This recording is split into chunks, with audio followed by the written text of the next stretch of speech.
professor, writer, the legendary orator and actor, Dr. G. Gnanasambandhan sir, for this grand inauguration. I wish you all success and only success, dear all. This is just the beginning for you, dear. All the glorious moments.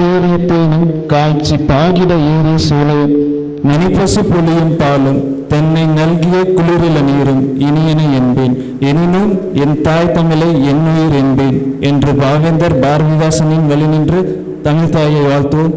I request everyone to stand for Tamil தாய் வாழ்த்து.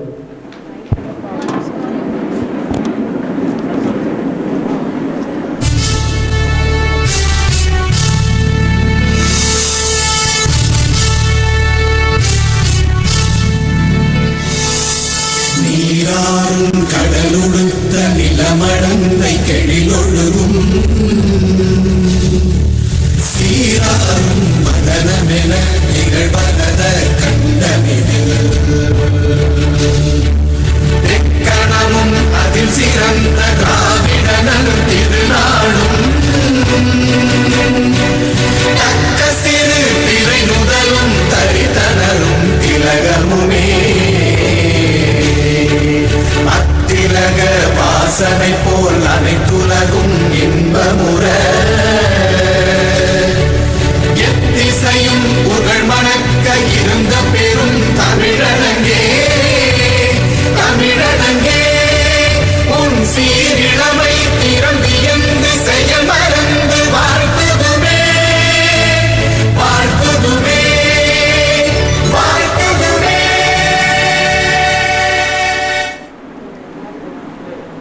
The lamp, and our founder chairman sir is lighting the lamp.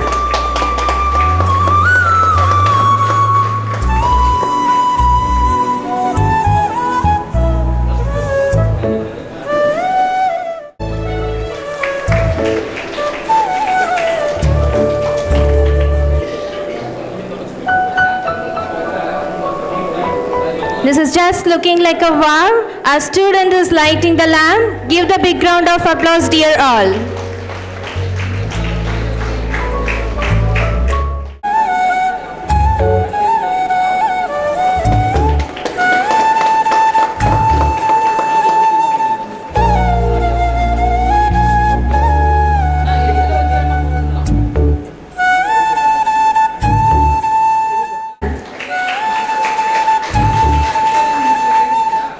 The director and principal sir is lighting the lamp.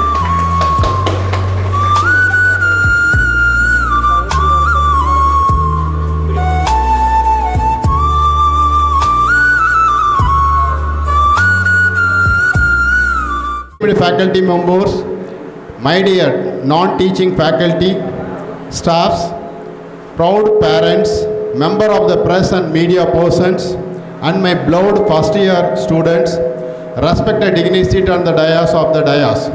It is give the immense pleasure to warmly welcome you all to the Jayalakshmi Institute of Technology families.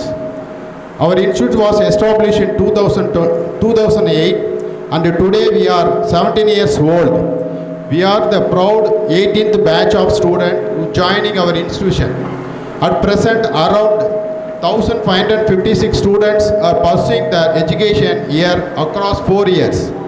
I extend my respectable welcome to our founder chairman, Lion C. Subramaniam sir, a visionary leader known for his outstanding contribution to the society and educations. I welcome you, sir. I am delighted to welcome our honorable chairman, Dr. K. Govind sir. As a dynamic, innovative and technological drive leaders, his unwavering commitment to improving the socio-economic status of the students and rural areas and his forward-thinking vision continues to guide our institution progress. I welcome you, sir. It is our great honor and privilege to have them with us today, a distinguished chief guest, Professor Dr. G. Gnanasambandhan, renowned Tamil professors, Tamil orators, chairs in Pattimandram. Sir, thanks for your accepting an invitation and the gracious, the significant occasion. I welcome you, sir.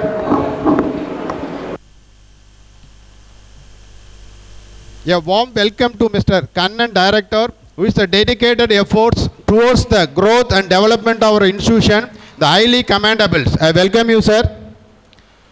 A warm welcome to Mr. M. Sendil, Executive Director, for these tireless works in the strengthen an institution and for his consistent guidance and supports. I welcome you, sir.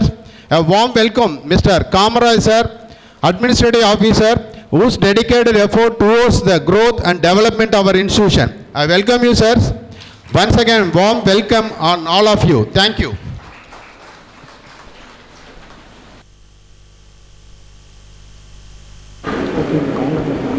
Thank you so much, sir, for your warm welcome. Our Honorable Founder Chairman, Thirulayanthy Subramanian, is the man of conviction, vision and integrity, a philanthropist who gave birth to our institution in the small hamlet Topur, thus rendering this technical education to the rural youth. The eye-opener of women empowerment through education, he is an unstoppable entrepreneur. His slogan, "Tattinal Thirakkapadaatha Kadavum Thirukkum," is the magical word of success at all the time. Lots of happiness by joining us today, sir. Yes, the lion is always the lion. Let's welcome the lion, Honorable Founder Chairman Thirulayanthy Subramanian, sir, on stage. The mic is waiting for your message, sir. Welcome, sir.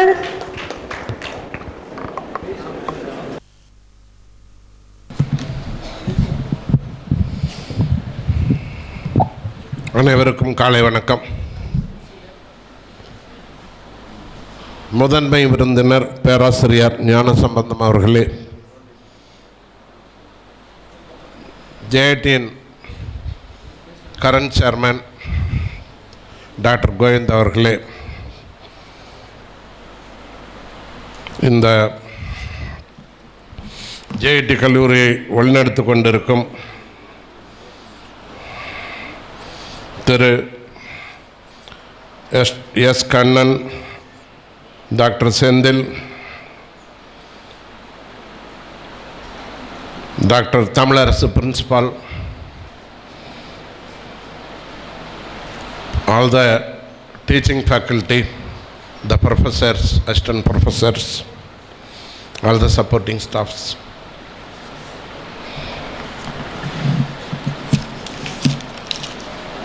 இந்த JIT கல்லூரியில் நம்பிக்கை வைத்து தமது புதிய மாணவ மாணவிகளே அனைவரையும் வருக வருக என வரவேற்கிறேன். கைத்தட்ட கூட முடியாங்கதான்.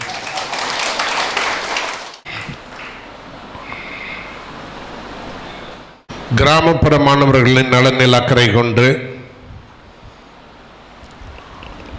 ஒரு முழு அர்ப்பணிப்போடு இந்த கல்லூரியை 2008 ஆரம்பித்தோம். ஆரம்பிக்கும்போது ஜேஐடியை பொறுத்த வரைக்கும் டாக்டர் தமிழரசு தலைமையில் ஒரு நல்ல டீச்சிங் டைம் இருக்குது. சேவைக்கு முதலிடம், செயல்பாட்டுக்குத்தான் மகுடம் என்பதை தெரிந்து தெளிந்து இந்த கல்லூரியை அவர்கள் வழிநடத்துகிறார்கள். ஆசிரியர் பெருமக்கள் அனைவருக்கும் என்னுடைய பாராட்டுக்கள்.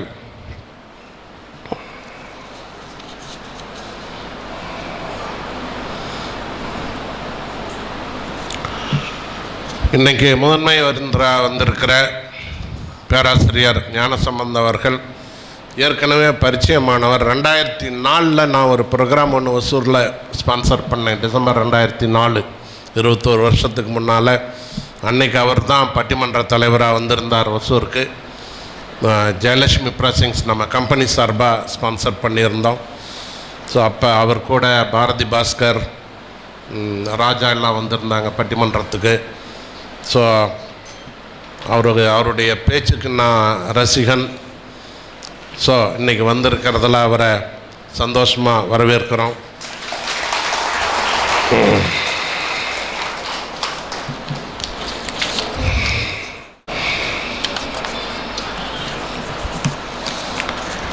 இந்த புதுசாக ஜாயின் பண்ணுற ஸ்டூடெண்ட்ஸுக்கு இங்கே ஜாயின் பண்ணியிருக்குமே என் ஃப்யூச்சர் எப்படி இருக்குன்னு யாரும் பயப்பட வேண்டாம். உங்கள் சீனியர்ஸ் எங்கெங்கே இருக்காங்கன்னு உங்களுக்கு தெரிஞ்சாவே போதும். எங்கெங்கே இருக்காங்க, இன்றைக்கி என்ன சம்பளம் வாங்குகிறாங்க, அந்த அளவுக்கு உங்களுக்கு தெரிஞ்சுக்கிட்டால் போதும். ஏன்னா ஒரு இன்ஸ்டியூட்டை பற்றி தெரிஞ்சுக்கணுன்னா பாஸ்ட் ஹிஸ்ட்ரி ரொம்ப முக்கியம். இப்போது இந்தியாவில் பல பாகங்கள்லேயும் ஒர்க் பண்ணிகிட்ருக்காங்க. ஜேஐடியில் படித்தவங்க சுமார் 2-3 லட்ச ரூபாய் மாத சம்பளம் வாங்கிட்டு இருக்காங்க நிறைய பேர். முதல் 5 பேட்ச் 2012 17 வரைக்கும் முடித்தவங்க. அதாவது ஒரு ஏறக்குறைய இன்றைக்கி 8 வருஷம் அண்ட் அபவ் 10 வருஷம் சர்வீஸ் ஆனவங்களாம் அந்த ரேஞ்சில் இருக்காங்க. அவங்க சம்பளம் மெஜாரிட்டி, ஏதோ ஒரு ஆள் 2 ஆள் இல்லை, நல்லா படித்தவங்க எல்லாருமே. இத்தனைக்கும் அவங்களோட +2 கட் ஆஃப் மார்க் பார்த்திங்கன்னா 120 160 வரைக்கும் தான். அந்த செக்மெண்ட் தான் டாப் செக்மெண்ட்டே, ரொம்ப கம்மி. 120 to 160 கட் ஆஃப் மார்க் தான். அந்த கட் ஆஃப் மார்க்கில் வந்தவங்கள தான் ஜேஐடி அவ்வளோ உயரத்துக்கு கொண்டுட்டு போயிருக்குது. நீங்கள் படிக்கும்போது சின்சியராக படிங்க போதும். ரொம்ப முக்கியமாக சொல்லணுன்னா நிறைய பேர் வெளிநாட்டில் இருக்காங்க. துபாயில், மற்ற கல்ஃப் கண்ட்ரீஸில் இருக்காங்க, சிங்கப்பூர், மலேசியா, இந்தோனேஷியாலெல்லாம் ஒர்க் பண்ணுறாங்க, ஆப்பிரிக்க நாடுகளில் ஒர்க் பண்ணுறாங்க. அவங்களுடைய சம்பளம்லாம் 5-6 லட்சம் ரூபாய் மாதம். வெளிநாட்டில் ஒர்க் பண்ணுறவங்களுக்கு சின்சியராக ஒர்க் பண்ணிங்கன்னா அந்த உயரத்துக்கு நீங்களும் போக முடியும். அதுதான் என்னோட அட்வைஸ். 1-2 இல்லை, சிலர் மட்டும் இல்லை, மெஜாரிட்டி நான் சொல்கிறது, மெஜாரிட்டி நல்ல சம்பளம் வாங்கிட்டு இருக்காங்க. தேவை கடின உழைப்பு.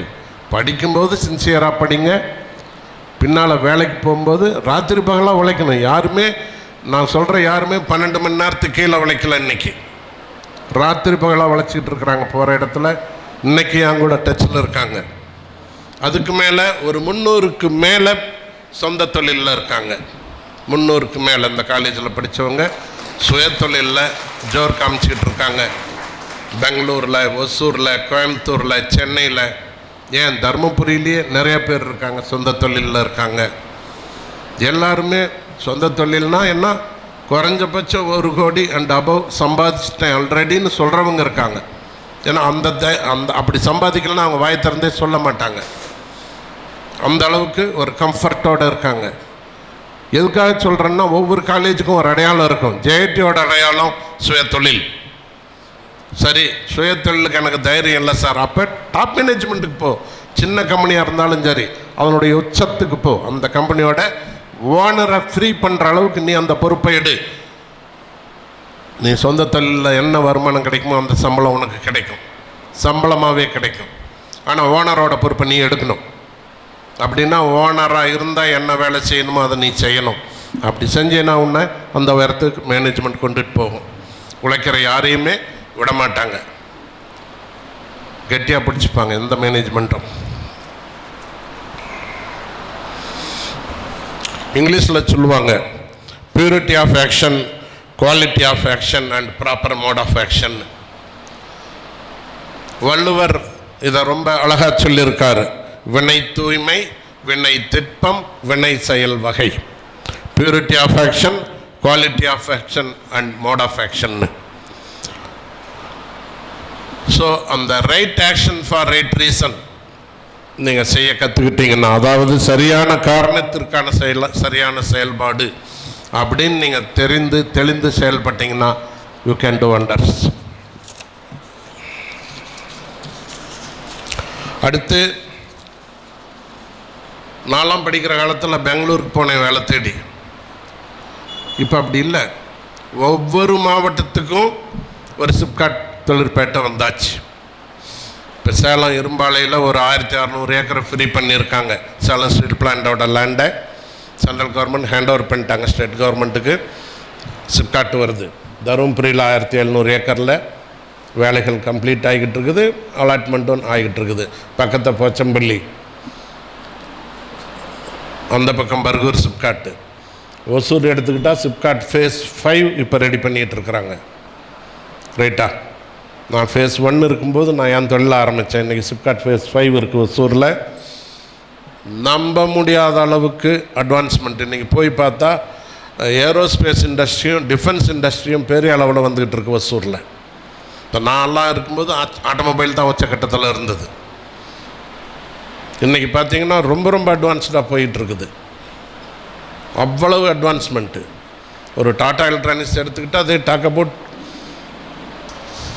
42,000 எம்ப்ளாயீஸ்.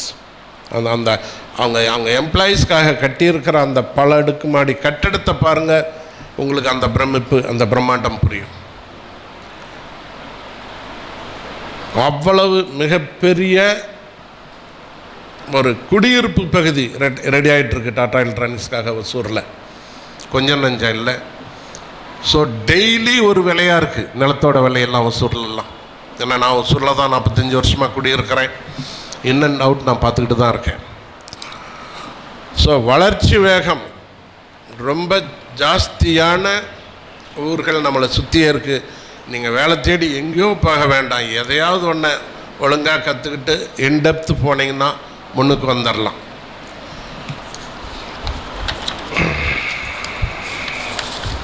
அடுத்து மேக் இன் இண்டியா ஸ்லோகன் கேட்டிருப்பீங்க. 2014 மோடி பிரைம் மினிஸ்டராக வந்தார். 2015 மேக் இன் இண்டியான்னார். நாமெல்லாம் கண்டுக்கல. இன்றைக்கி மேக் இன் இண்டியான்னா அமெரிக்காவே அலறுது. அந்த அளவுக்கு அட்வான்ஸ்மெண்ட் போய்கிட்டு இருக்கு.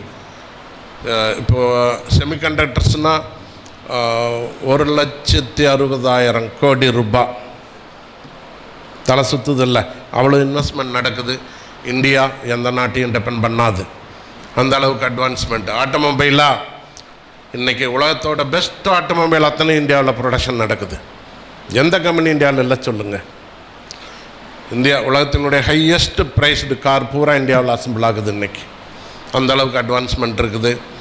ஏரோஸ்பேஸ் ஏவியேஷன் ரொம்ப ரொம்ப அட்வான்ஸ்டாக போய்கிட்டு இருக்குது. ஒசூரில் நடக்குது, எங்கேயோ தேவையில்லை. தென் டிஃபென்ஸ் ப்ரொடக்ஷன் பெரிய அளவில் நடந்துகிட்ருக்கு.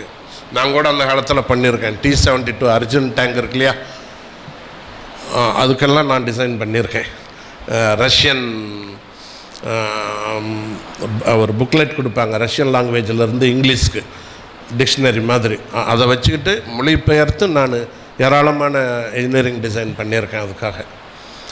ஸோ இப்போ இன்றைக்கி அதெல்லாம் உலகத்தோட பெஸ்ட்டு டேங்க்குன்னு சொல்கிறாங்க. அந்த டேங்க்ஸ் எல்லாம் இன்றைக்கி இந்தியன் மிலிட்ரியில் இருக்குது. அதெல்லாம்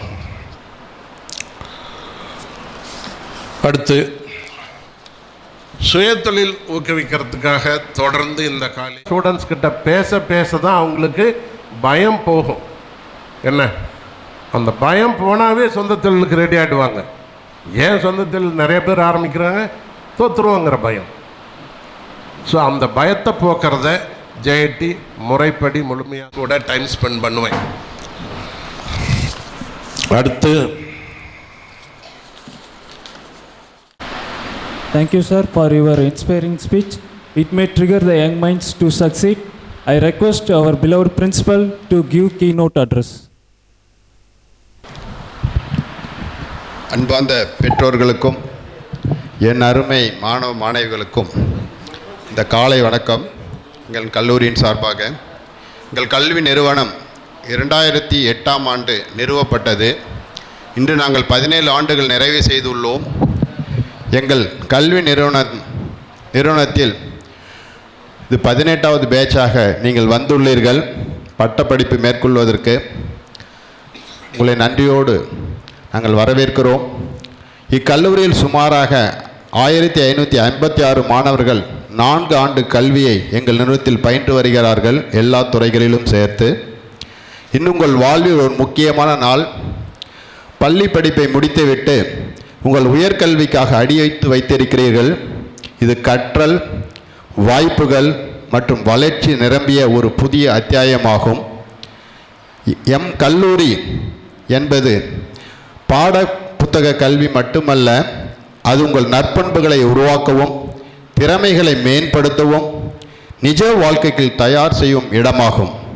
இன்றைய வேகமாக மாறிவரும் உலகில் அறிவையும் ஒழுக்கத்தையும் படைப்பாற்றலையும் பொறுப்பையும் தொழில்நுட்பத்தையும் மனித நேயத்தையும் இணைந்தவர்களுக்கே வெற்றி கிட்டும். எங்கள் ஜேஐடியில் சிறந்த வசதிகளும் அனுபவமிக்க பேராசிரியர்களும் மற்றும் தொழில்துறை சார்ந்த பாடத்திட்டங்கள் உள்ளன. மாணவர்கள் அனைவரும் உங்கள் திறமைகளை வளர்த்து கொள்ள பேப்பர் ப்ரெசன்டேஷன்ஸ், நிறைய கிளப்பு, இங்கே சயின்ஸ் கிளப் இருக்குது, ஃபைன் ஆர்ட்ஸ் கிளப்ஸ் இருக்குது, டெக்னிக்கல்ஸ் கிளப்ஸ் இருக்குது, ஒரு 16 கிளப் இங்கே இருக்குது. உங்கள் திறமைகளை வளர்த்து இன்னோவேட்டிவ் கிரியேட்டிவிட்டிஸ், இந்த புதுமையான கண்டுபிடிப்புகளை நிகழ்த்தக்கூடிய அனைத்திலும் தீவிரமாக பங்கு கொள்ள வேண்டும்.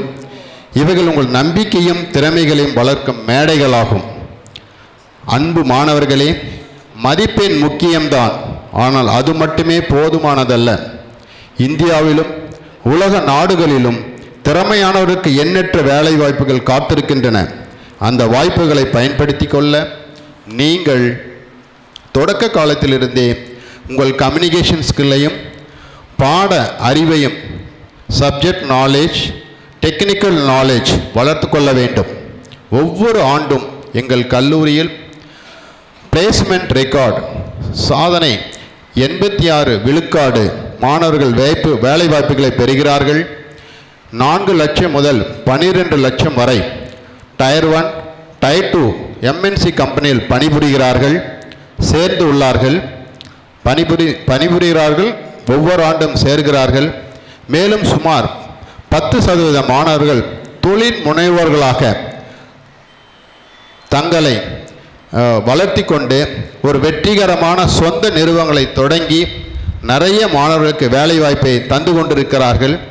இந்த கல்லூரியில் படித்த மாணவர்கள் நிறைய கம்பெனிகளை தமிழ்நாட்டிலும் கர்நாடகாவிலும் வைத்திருக்கிறார்கள்.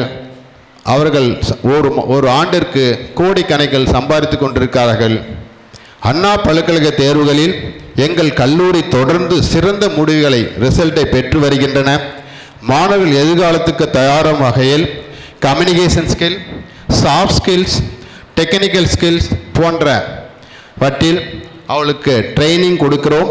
பெங்களூர் மற்றும் தமிழ்நாட்டில் உள்ள புகழ்பெற்ற எம்என்சி நிறுவனங்கள் மூலம் சிறப்பான பயிற்சியை நாங்கள் வழங்கி கொண்டிருக்கிறோம். மேலும் 56க்கு அதிகமான பன்னாட்டு நிறுவனங்களுடன் எம்என்சி கம்பெனியோடு கல்லூரி ஒப்பந்தம் எம்ஓஇ கையெழுத்திட்டுள்ளோம். ஒவ்வொரு பருவத்திலும் செமஸ்டரிலும் மாணவர்கள் தொழிற்துறைகளுக்கு சென்று, தொழிற்சாலைகளுக்கு சென்று அங்குள்ள ப்ரொஃபஷனலிஸ்ட் கலந்து உரையாடுகிறார்கள். சில மாணவர்கள் தமிழ்நாடு மற்றும் கர்நாடகத்தில் உள்ள நிறுவனங்கள் நேரடியாக தங்கள் ப்ராஜெக்டுகளை பணிகளை மேற்கொள்கிறார்கள். அதோடு ஒவ்வொரு பருவத்திலும் மாணவர்களுக்கு இன்டர்ன்ஷிப், இண்டஸ்ட்ரியல் விசிட் மற்றும் பிற கல்லூரிகள் பங்கேற்கும் நிறைய ஈவெண்ட்ஸுக்கு நாங்கள் அனுப்பி வைக்கிறோம். நிறைய மாணவர்கள் ஒவ்வொரு ஆண்டும் அவர்களுடைய திறமைகளை வளர்த்து கொண்டு நிறைய கல்லூரிகள் சென்று நிறைய பரிசுகளை பெற்று வருகிறார்கள். இதன் மூலம் மாணவர்களின் அறிவியல் திறனும் நடைமுறை அனுபவமும் சிறந்து விளங்குகிறது.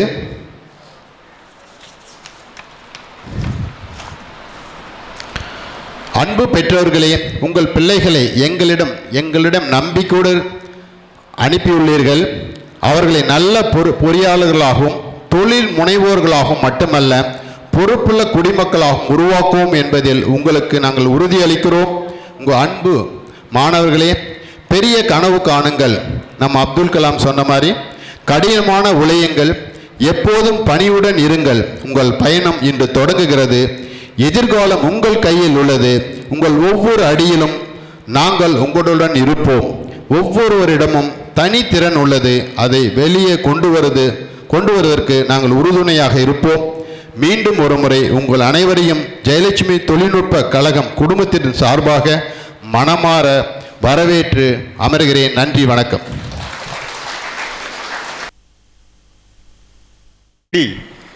வாழ்க்கை வாழ்வது எப்படி, நிம்மதியாக இருப்பது எப்படி என்று ஒரு பற்றையே நடத்தி கொண்டிருக்கும் மாமேதை நமது சிறப்பு விருந்தினர். இவர்களை இன்று ஆச்சரியத்தோடு உங்கள் முன்னால் பார்க்கிறேன். அதே சந்தோஷம் வளர்ந்தவர்களை பார்க்கும் அதே சந்தோஷம் எதற்காக இந்த நேரத்தில் நாங்கள் குறிப்பிடுகிறோம் என்றால், ஒரு காலகட்டத்தில் இந்த கல்லூரியை பொறுத்தவரை மாணவர்களை சேர்த்து ஒவ்வொரு செமஸ்டர்லேயும் அவங்கள மார்க் எடுக்க வச்சு 4 வருஷம் கழித்து சர்டிஃபிகேட் கொடுக்கறதுக்காக இல்லை அப்படிங்கிறத சேர்மன் பல முறை எல்லார்கிட்டையும் சொல்லிட்டார். அதுக்காக கிடையாது, உங்களை வாழ வைப்பதற்காக மனமுவந்து உங்களை இந்த கல்லூரியில் அனுமதித்திருக்கிறோம். இந்த விதத்தில் எங்களோடு கைகோர்த்து இங்கு அமர்ந்திருக்கும் அத்தனை மாணவர்களும் ஒரு குறிப்பிட்ட காலத்தில் மிகப்பெரிய உயரத்திற்கு வளர வேண்டும் என்று வேண்டி கல்லூரியின் சார்பாக அத்தனை பேரையும் வாழ்த்துகிறேன் என்று சொல்லி விடைபெறுகிறேன். Thank you so much, sir, for your energetic speech. Some people... இவ்வளோ பெரிய ஒரு கல்வி நிறுவனத்தை தொடங்கியிருக்காரு. அவருக்கு எனக்கு மிகப்பெரிய ஒரு நன்றி கடன். ஏன்னா அவர் தொடங்கலைன்னா நான் இந்த இடத்துக்கு வந்திருக்க மாட்டேன். தொடங்கி எத்தனையோ மாணவர், ஆயிரக்கணக்கான மாணவர் வந்து இன்றைக்கி படிச்சுட்டு மிகப்பெரிய அளவுக்கு சக்ஸஸ்ஃபுல்லாக இருக்காங்க. எத்தனையோ குடும்பம் வந்து ஆசிரியர், நான் டீச்சிங் ஸ்டாஃப்ஸ் எல்லாருமே வந்து ஃபேமிலி வந்து இன்றைக்கி நூற்றுக்கணக்கான ஃபேமிலி வந்து இந்த ரன் பண்ணதுக்கு காரணம் வந்து நம்மளுடைய ஃபவுண்டரு. அந்த ஃபவுண்டர் வந்து என்னுடைய எண்ணங்கள் என்னென்ன கனவோடு இந்த ஆரம்பித்தாரோ அந்த கனவு வந்து இன்றைக்கி தொடர்ந்து 18வது வருஷம் இப்போ நடக்குது. சார் சொன்ன மாதிரி எத்தனையோ மாணவர்கள் வந்து படித்து சாதனையாளர் இல்லாமல் நிறைய வந்து தொழில் முனைவோராக இருக்காங்க. அந்த மாதிரி எங்களுடைய எண்ணங்கள் வந்து கண்டிப்பாக வந்து சிறப்பாக போயின்னு இருக்குது. நம்ம கண்ணன் சார் சொன்ன மாதிரி நீங்கள் எல்லாமே வந்து பார்த்தீங்கன்னா உங்களுக்காக, நம்மளுடைய மாணவருக்காக தான் இந்த எல்லாமே இப்போ போயின்னு இருக்குது. ஏதோ படிப்பை கொடுத்துட்டோம், ஏதோ சர்டிஃபிகேட் கொடுத்துட்டும் இல்லை, உங்களை ஒவ்வொரு பேரும் வாழ வைக்கணும், வாழ்க்கையில் சக்ஸஸ் ஆகணுன்ற நோக்கத்துக்காக நம்மளுடைய ஆசிரியர்கள் இரவும் பகலமாக உழைச்சின்னு இருக்காங்க. இந்த கல்லூரியை வந்து நீங்கள் தேர்ந்தெடுத்ததுக்கு வந்து எவ்வளோ சிரமப்பட்டிருப்பீங்க, எத்தனையோ காலேஜ் வந்து போயிருப்பீங்க, பார்த்துருப்பீங்க. ஆனால் நம்ம கல்லூரி வந்து யாராவது ஒரு வழிகாட்டி வந்து உங்களுக்கு சொல்லியிருப்பாங்க, இல்லை முன்னாள் மாணவர் சொல்லியிருப்பாங்க, இல்லை நம்ம ஊரில் வந்து யாராவது இந்த கல்லூரியில் படித்து சக்ஸஸ்ஃபுல்லாக ஆன மாணவர் யாராவது சொல்லியிருப்பாங்க. பட் பெற்றவங்களுக்கு வந்து நம்ம பையனை வந்து பொண்ணை வந்து கல்லூரியில் சேர்த்துறது வந்து நிறைய குழப்பமான விஷயம். அதே நம்ம மாணவருக்கும் வந்து பார்த்திங்கன்னா எந்த கல்லூரியில் ஜாயின் பண்ணலான்றது நிறைய குழப்பமான விஷயம்.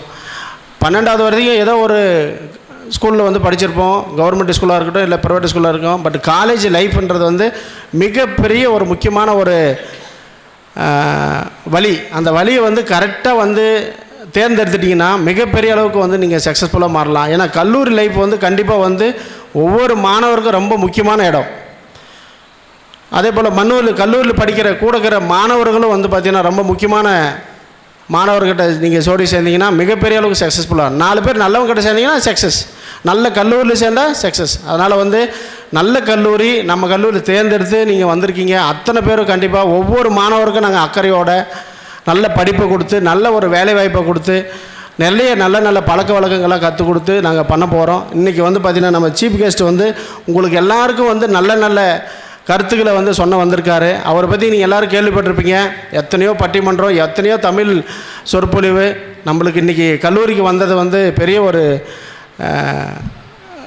லக்குன்னு தான் சொல்லுவேன். திடீர்னு வந்து பார்த்திங்கன்னா ஒரு 3 days முன்னாடி தான் வந்து நாங்கள் பிளான் பண்ணோம். அதுக்கு முன்னாடி வந்து பிரின்ஸிபால் சார் நானும் வந்து வேறு யாரோ பிளான் பண்ணியிருந்தோம். நான் 3 days முன்னாடி வந்து நம்ம FM கார்த்திக் வந்து சொன்னாப்படி இந்த மாதிரி தருமபுரி சார் வரார் அப்படின்னு இமீடியட்டாக பேசு, சார் வந்தால் ரொம்ப நல்லாயிருக்கும், நம்மளுடைய பேரண்ட்ஸுக்கு நம்மளுடைய மாணவருக்கு வந்து இன்றைக்கி முதல் தொடக்க விழா வந்து ரொம்ப சிறப்பாக இருக்கும் அப்படின்னு சொல்லி நம்ம கல்லூரிக்கு வந்ததுக்கு ரொம்ப நன்றி சார். அவருடைய பேச்சு வந்து நிறைய கேட்க போகிறீங்க. இந்த வாழ்க்கையில் வந்து முதல் நாள் நீங்கள் வந்து இன்றைக்கி வந்திருக்கிற இடம் கண்டிப்பாக வந்து கண்ணு தெரியாதவங்க கஷ்டப்படுவாங்க இல்லையா, அவங்கள கூட்டிகிட்டு போயிட்டு நல்ல வழியை காமிக்கணும் இல்லையா. அந்த மாதிரி ஒவ்வொரு ஆளும் உங்களை கூட்டிகிட்டு வந்து பிளைண்டாக தான் வந்திருப்பீங்க. கல்லூரி வந்து எப்படி ஜாலியாக இருக்குமா, இல்லை கஷ்டமாக இருக்குமா, இல்லை படிக்கிறது கஷ்டமாக இருக்கும், நிறைய உங்களுக்கு கேள்விக்குறியாக இருக்கும். ஆனால் கண்டிப்பாக வந்து ரொம்ப அருமையாக இருக்கும் கல்லூரி லைஃபு. நல்ல ஜாலியாக படிக்கலாம், ப்ரெஷர் இருக்காது. அதே போல் நல்ல ப்ராக்டிக்கல் வந்து நிறைய வந்து இருக்கும். நம்மளுடைய திறமையை வந்து ஈஸியாக வந்து செயல்படுத்துறதுக்கு உண்டான கல்லூரி நம்ம ஜெயலட்சுமி கல்லூரி. அதே போல் நிறைய இண்டஸ்ட்ரியல் விசிட்டு, இன்டர்ன்ஷிப் இந்த மாதிரிலாம் நிறைய வந்து நாங்கள் வருங்காலத்தில் வந்து டைப் பண்ணியிருக்கோம். இன்னும் வருங்காலத்தில் நிறைய கம்பெனி வரப்போகுது. அதனால் நீங்கள் ரொம்ப ஈஸியாக படிக்கலாம். கவர்மெண்ட் ஸ்கூலில் வந்து நாங்கள் தமிழ் படித்தோம், அங்கே வந்து இங்கிலீஷ் படிக்கணுமா அதெல்லாம் இல்லை, எல்லாமே மிக்ஸ் பண்ணி தான் படிக்கிற மாதிரி இருக்கும். நீங்கள் ரொம்ப கஷ்டப்பட தேவையில்ல, சந்தோஷமாக நீங்கள் படிக்கலாம், ஈஸியாக படிக்கலாம், ஜாலியாக படிக்கலாம். அதனால் வந்து நீங்கள் யாரும் புது மாணவர்கள் அத்தனை பேர் வந்து நிறைய பேர் வந்து கஷ்டமாக இருக்குமோ அப்படின்னு நிறைய பேர் பயந்துருப்பீங்க. ஆனால் ரொம்ப ஈஸியான படிப்பு. இன்ஜினியரிங் வந்து ரொம்ப ப்ராக்டிக்கல் ஓரியன்டல் தான் இருக்கும் அதிகமாக. அதனால் உங்களுடைய திறமைகள்லாம் வந்து நல்லா நீங்கள் செயல்படுத்தலாம். நீங்களே ஓனாக ஏதாவது கண்டுபிடிக்கலாம். இந்த மாதிரி வந்து பார்த்திங்கன்னா நிறைய உங்களுக்கு நம்மளுடைய ஆப்பர்ச்சுனிட்டி இருக்குது. நம்ம கல்லூரியில் புது புது கம்பெனியோடு நாங்கள் நிறைய டைப் பண்ண போகிறோம், டைப் பண்ணியிருக்கோம் ஆல்ரெடி. அதனால் வந்து நீங்கள் எதிர்காலம் வந்து கண்டிப்பாக சிறப்பாக இருக்கும். நீங்கள் வந்து இன்ஜினியரிங் இருக்கிற வேலைவாய்ப்பு வந்து எதுலுமே கிடையாது. நிறைய பேர் வந்து பார்த்திங்கன்னா இன்ஜினியரிங் படித்தா வேலை கிடைக்குமான்னு கேள்விக்குறியாக நிறைய வேலைவாய்ப்பு இருக்குது. நம்ம பசங்க வந்து பயன்படுத்திக்கிறது இல்லை. எங்கேயாவது ஒரு கம்பெனின்னு போனால் ஆயிரக்கணக்கான ஸ்டூடெண்ட் வந்து கியூவில் இருக்காங்க. அவ்வளோ வேலைவாய்ப்பு இருக்குது. ஆனால் நம்ம ஆளுங்க வந்து பயன்படுத்துறதில்ல, உதாசீனப்படுத்திடுறாங்க. இந்த சம்பளத்துக்கெலாம் நான் போக முடியாது, நான் இன்ஜினியரிங் படிச்சிருக்கேன் அப்படின்னு சொல்லி சில பேர். கிடைக்கிற சம்பளம் 20,000 ஜாயின் பண்ணிக்கணும், 50,000 ஜாயின் பண்ணிடணும். அப்போ தான் படிப்படியாக வந்து நம்ம வந்து கற்றுக்க முடியும். இன்ஜினியரிங் இல்லைன்னா இந்த எதுவுமே நாடே வந்து இயங்காது. அதனால் வந்து எந்த படிப்பு படித்தாலே வந்து இப்போ டாக்டர் படித்தாலே எந்த காலேஜில் போய் MBBS படித்தா 40,000 50,000 சேலரி. ஆனால் இன்ஜினியருக்கு வந்து 1 லட்சம் 2 லட்சம் 5 லட்சம் வரைக்கும் சேலரி வாங்குறாங்க. ப்ரெஷர் காலேஜில் வந்து கேம்பஸ் இன்டர்வியூவில் எத்தனையோ ஸ்டூடெண்ட் வந்து செலக்ட் ஆகியிருக்காங்க, பார்த்துருப்பீங்க. ஆனால் இன்ஜினியருக்கு வந்து நிறைய வேலைவாய்ப்பு இருக்குது, எதிர்காலம் இருக்குது. இன்ஜினியர் இல்லாமல் எந்த பொருளும் இயங்காது. இன்றைக்கி சுச்சுவேஷன் பார்த்திங்கன்னா நாடே இயங்காது. அத்தனை ஒவ்வொரு பொருளுக்குமே இன்ஜினியர் இல்லாத எந்த பொருளும் உருவாகிருக்காது. அதனால் இன்ஜினியர் படிப்பை வந்து நீங்கள் தேர்ந்தெடுத்தது வந்து நல்ல வழி, நல்ல சிறந்த கல்வி. இது கண்டிப்பாக எதிர்காலம் வந்து உங்களுக்கு எப்பயுமே வந்து இன்ஜினியர் வந்து என்றைக்காவது படிப்பை வந்து அழியுமா? நீங்கள் தொழில் கற்றுக்கிறது எதுவும் அழிவே அழியாது. நீங்கள் லைஃப் லாங் வந்து இன்ஜினியர் இல்லாமல் எந்த படிப்பும் கிடையாது. ஆனால் நல்ல படிப்பு நீங்கள் சேர்ந்துருக்கீங்க. உங்களை கூட்டிகிட்டு வந்து சேர்த்தனவங்களுக்கும் பெற்றோருக்கும் அவங்களுக்கு வந்து ஒரு நன்றி தெரிவிச்சிருங்க. ஏன்னா படிப்புன்றது வந்து குழப்பமான விஷயம் காலேஜோடைய லைஃபு. அதனால் வந்து குழப்பமெல்லாம் தவிர்த்துட்டு இந்த வந்து சேர்ந்து சூஸ் பண்ணி நம்ம காலேஜுக்கு வந்திருக்கீங்க. கூட்டு வந்து சேர்த்தவங்க அத்தனை பேருக்கு ஒரு நன்றி சொல்லிடுங்க. ஏன்னா நல்ல முக்கியமான ஒரு இடம் இது. நிறைய கண்டிப்பாக சொல்கிற பேரண்ட்ஸுக்கு வந்து நிறைய கன்ஃபியூஷனாக இருக்கும். எத்தனையோ பேர் வீட்டுக்கிட்ட வந்து கேட்டிருப்பாங்க, நிறைய காலேஜில் வந்து ஃபோன் வந்திருக்கும், நிறைய ஃப்ரெண்ட்ஸுங்கெல்லாம் பேசியிருப்பாங்க. ஆனால் நிறைய குழப்பமான இடத்துல அதெல்லாம் தூக்கி போட்டுட்டு நம்ம கல்லூரி தேர்ந்தெடுத்தீங்க பாருங்கள். நான் நிஜமாக சொல்கிறேன், உங்களுடைய பணம் நீங்கள் கட்டுற பணம் கண்டிப்பாக வேஸ்ட் ஆகாது. அந்த பணத்துக்கு உண்டான கண்டிப்பாக படிப்பு வேலைவாய்ப்பை நாங்கள் கேரண்டி கொடுக்குறோம். நீங்கள் நம்பிக்கை 4 வருஷம் உங்களுடைய மாணவர் பெற்றோர் வந்து பார்த்திங்கன்னா உங்கள் பையனோ பொண்ணோ வந்து நம்பி நீங்கள் அந்த கல்லூரியில் சேர்த்துருக்கீங்க. உங்கள் நம்பிக்கை கொஞ்சம் கூட குறையாமல் நாங்கள் பார்த்துக்குறோம். எது இருந்தாலும் நீங்கள் வந்து டைரெக்டாக வந்து பிரின்ஸ்பாலை பார்க்கலாம், இல்லை என்னை பார்க்கலாம். உங்களுக்கு குறைகளை வந்து கண்டிப்பாக நீங்கள் வந்து ஷேர் பண்ணிக்கலாம். எந்த பிரச்சனை இருந்தாலும் நேரடியாக வந்து மேனேஜ்மெண்ட்டை வந்து நீங்கள் பார்க்கலாம். பார்க்குறதுக்கு வந்து கஷ்டமாக எதுவுமே கிடையாது. ரொம்ப ஈஸியாக வந்து நீங்கள் தொடர்பு கொள்ளலாம். எந்த விஷயமா இருந்தாலும் நீங்கள் வந்து ஷேர் பண்ணுங்கள். அதே போல் இந்த ஏஜில் வந்து கஷ்டமாக இருக்கும். உங்கள் பசங்க வந்து உங்கள் பேசி கேட்க மாட்டாங்க, பேரண்ட்ஸு. இல்லை பையனே வந்து உங்கள் பேசி வந்து கேட்க மாட்டான். நீங்களும் வந்து கடைசியில் வந்து சொல்லி பார்த்து விட்டுருவீங்க. அப்படியெல்லாம் விட்றாதீங்க. ஒவ்வொரு முறையும் வந்து நீங்கள் கஷ்டப்படுற உழைக்கிறதே வந்து உங்களுடைய பொண்ணுக்காக உங்களுடைய பையனுக்காக தான். அதனால் வந்து ஒவ்வொரு எக்ஸாமும் ஒரு செமஸ்டர் ஆச்சா வந்து காலேஜில் வந்து அந்த ஹெச்ஓடியை வந்து பார்த்துட்டு போங்க, பிரின்ஸ்பாலை பார்த்துட்டு போங்க. என் பையன் எவ்வளோ மார்க் எடுத்திருக்கான், எப்படி கரெக்டாக காலேஜுக்கு வரானா, அவன் சைடில் ஏதாவது ஃபீட்பேக் இருந்தால் சொல்லுங்க அப்படின்னு எல்லாம் வந்து நீங்கள் அப்பப்போ காலேஜோட வந்து டச்சு வச்சுக்காங்க பேரண்ட்ஸுக்கு. ஏன்னா கல்லூரி சேர்த்துட்டு அவ்வளோதான், அவன் படித்தா என்ன படிக்கலன்னா எப்படியோ போட்டோம் அப்படின்லாம் விட்றாதீங்க தயவு செஞ்சு. நம்ம வாழ்கிறதே நம்மளுடைய பசங்களுக்காக தான். அதனால் கூடயே வந்து என்ன பண்ணுறான் ஏது பண்ணுறான்னு கொஞ்சம் நீங்களும் கண்காணிப்பு இல்லைன்னா கண்டிப்பாக வந்து பையன் வந்து தப்பான ரூட்டில் போய்டுவான். அதனால் நீங்கள் கூடயே இருந்து நம்ம பையன் நம்ம வாழ்க்கையே கஷ்டப்படுறது போகிறோம் அவங்களுக்காக தான். அதனால் நீங்களும் வந்து சப்போர்ட் பண்ணுங்கள். வாங்க கல்லூரிக்கு வந்து அப்பப்போ வந்து மீட் பண்ணுங்கள், பேசுங்க, குறைகள்லாம் சொல்லுங்கள். அதே போல் பையனுடைய நாங்கள் ஃபீட்பேக்கை நாங்கள் உங்களுக்கு சொன்ன போகிறோம். பையன் வந்து இவ்வளோ மார்க் எடுத்திருக்கான், +2 இவ்வளோ கம்மியாக இருந்தால் எங்கள் கல்லூரிக்கு வந்து இவ்வளோ மார்க் எடுத்திருக்கான், அந்த இதெல்லாம் நாங்கள் உங்களுக்கு எக்ஸ்பிளைன் பண்ணுறோம். கண்டிப்பாக வந்து நாங்களும் வந்து ஒரு ஃபேமிலி மாதிரி இருக்க போகிறோம் வந்து ஒரு 4 வருஷத்தில். அதனால் எப்போ வேணால் நீங்கள் வரலாம், எப்போ வேணால் பேசலாம், என்ன கஷ்டமாக இருந்தாலும் வந்து பேசலாம். அதே போல் இந்த ஃபீஸு பணம் கட்டுறது வந்து பார்த்திங்கன்னா 4 தவணை முறையாக வந்து உங்களுக்கு கொடுத்துருக்கேன் டைமிங்கு. அந்த 4 முறையை வந்து ஒரே டைமை கட்டணும் அவசியம் இல்லை. 4 முறையை வந்து பிரித்து கட்டலாம். இல்லை நான் ஒரே டைமாக கட்டுறேன் அப்படின்னா ஒவ்வொரு இதுக்கு வந்து பார்த்திங்கன்னா சம் டிஸ்கவுண்ட் கொடுத்துருக்கேன், 5% ஆர் சம்திங்கு. அந்த டிஸ்கவுண்ட்டை வந்து நீங்கள் கழித்து கூட ஒரே டைமை கூட கட்டிட்டு போகலாம். இந்த மாதிரிலாம் நிறைய சலுகை இருக்குது. ஹாஸ்டல் ஃபீஸும் அதே மாதிரி இருக்குது. பஸ் ஃபீஸும் பார்த்திங்கன்னா ரொம்ப குறைவான ஃபீஸ் தான் இருக்குது. எந்த கம்ப்ளைண்ட் இருந்தாலும் சொல்லலாம். இப்போ கோயம்புத்தூர் சைடெலாம் போனீங்கன்னா 1.5 லட்சம் 2 லட்ச ரூபா ஃபீஸு, 5 லட்சம் டொனேஷன் இந்த மாதிரிலாம் இருக்குது.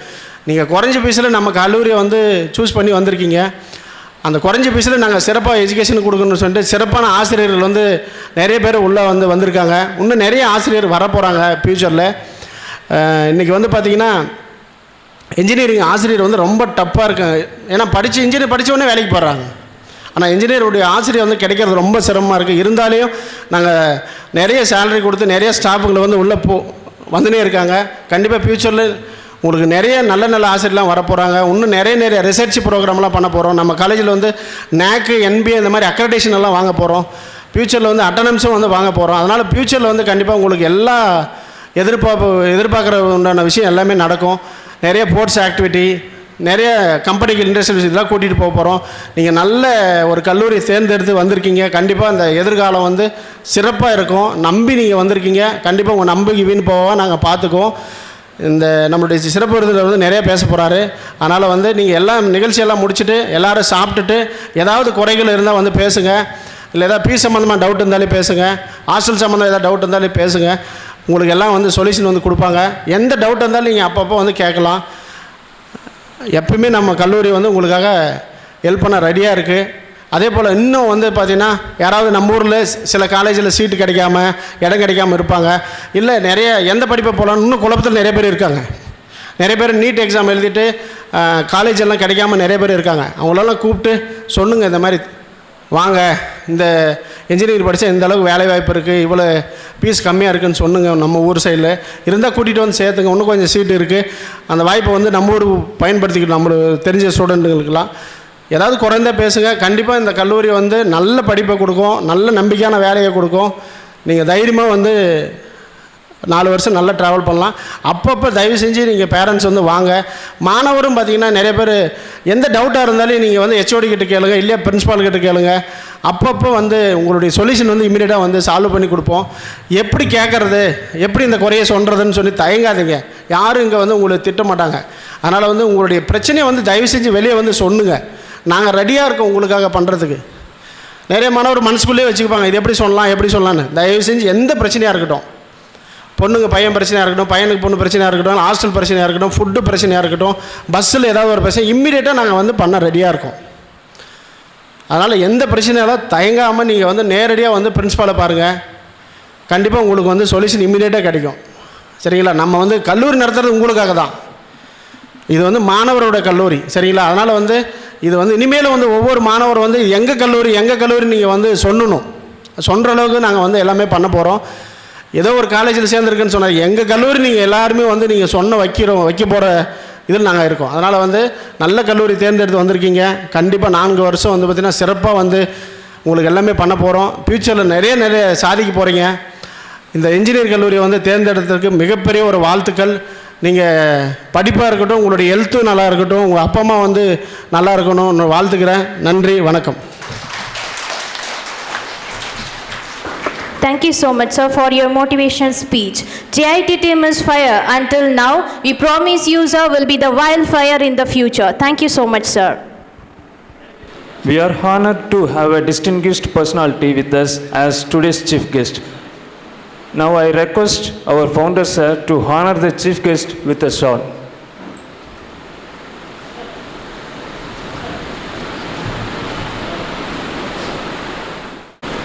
Give the big round of applause, dear all. Our honorable founder chairman is honoring the guest with shawl.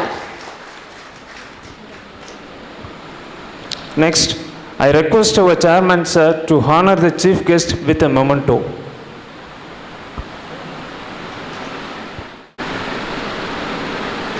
Our chairman, sir, is honoring the guest with the memento. The dais is looking so beautiful. Thank you so much, dignitaries, for doing this honors. Humanities Department to give chief guest introduction. துன்பம் போக்கும் துடிப்பு மொழி, நம்மை விளைக்கும் நற்செம்மொழி என்று தமிழ் மொழியை வணங்கி பதவிக்கு பெருமை சேர்க்கும் பாரிஜாதம், கடமையை உயிராக கொண்ட கற்பக விருட்சம், அன்பு பயிர் வளர்க்கும் இன்ப நந்தவனம். நம் சிறப்பு விருந்தினர் முனைவர் கு. ஞான சம்பந்தன் ஐயா அவர்கள் மதுரை மாவட்டம் சோழவந்தான் என்னும் ஊரில் பிறந்தார். ஐயா அவர்கள் தமிழ் துறையில் முனைவர் பட்டம் பெற்று மதுரையில் உள்ள தியாகராசர் கல்லூரியில் தமிழ் துறையில் இணை பேராசிரியராக பணியாற்றினார். இவரது வழிகாட்டுதலில் இதுவரை 12 மாணவர்கள் முனைவர் பட்டங்களையும் 35 மாணவர்கள் முதுநிலை ஆய்வாளர் பட்டங்களையும் பெற்றுள்ளனர். இவரை பற்றி தமிழ்நாட்டு மக்களுக்கு பட்டிமன்ற நடுவராக மட்டுமே அதிகம் தெரிந்தவராக உள்ளனர். அது மட்டுமின்றி ஐயா அவர்கள் மிகச்சிறந்த நகைச்சுவை பேச்சாளர், எழுத்தாளர், வெள்ளித்திரை நடிகர் என பல துறைகளில் புகழ் பெற்றவராக உள்ளார். தற்பொழுது சிங்கப்பெண்ணே என்ற சின்ன திரையில் குணச்சித்திர நடிகராக நடித்து வருகிறார். மேலும் சென்னை, கோயம்புத்தூர், திருச்சி உள்பட 15 மாவட்டங்களில் நகைச்சுவை மன்றங்களை நிறுவி இதன் நிறுவனராக இருந்து வருகிறார். தமிழ்நாடு மட்டுமல்லாமல் இந்தியா மற்றும் அயல் நாடுகளில் உள்ள பல முக்கிய நகரங்களில் தமிழ் சங்கங்களுக்கு சென்று சிறப்பு சொற்பொழிவை நிகழ்த்தியுள்ளார். மேலும் இவர் பல்வேறு நூல்களை எழுதியுள்ளார். அதில் குறிப்பாக பேசும் கலை என்னும் நூல் பல்கலைக்கழகங்களிலும் கல்லூரிகளிலும் பாட நூலாக வைக்கப்பட்டுள்ளது. இவர் வாங்கிய விருதுகள்: தமிழ்நாடு அரசு வழங்கிய கலை மாமணி விருது, மகாகவி பாரதியார் விருது மற்றும் தமிழ் இயக்கத்தின் சிற்றரசு விருதுகளை பெற்றுள்ளார். மேலும் பல்வேறு தமிழ் சங்கங்கள் வழங்கிய உவகை புலவர், நகைச்சுவை அரசர், நகைச்சுவை தென்றல், இளைய கலைவாணர், சித்த பத்மஸ்ரீ போன்ற பட்டங்களையும் பெற்றுள்ளார். அறிவெற்றாம் காக்கும் கருவி செருவார்க்கு உள்ளளிக்கலாக அரண் என்ற வள்ளுவரின் வார்த்தைக்கிணங்க பெருமை மிக்க நம்முடைய சிறப்பு விருந்தினர் ஐயா அவர்களை வரவேற்பதில் நம் கல்லூரி பெருமிதம் கொள்கிறது. எனக்கு பேச வாய்ப்பளித்த நமது கல்லூரி நிர்வாகம், முதல்வர், துறை தலைவர்கள், பேராசிரியர்கள், மாணவ செல்வங்கள் மற்றும் பெற்றோர்கள் அனைவருக்கும் மனமார்ந்த நன்றியை தெரிவித்து விடைபெறுகிறேன். நன்றி, வணக்கம்.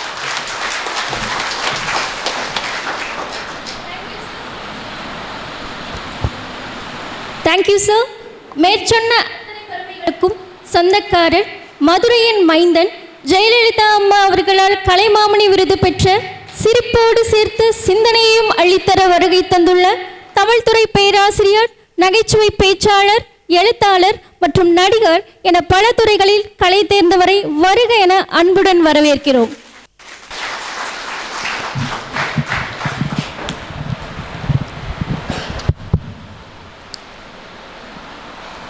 அனைவருக்கும் வணக்கம். பேரன்பிற்கும் வணக்கத்திற்கும் மரியாதைக்கும் உரிய JIT Jayalakshmi Institute of technology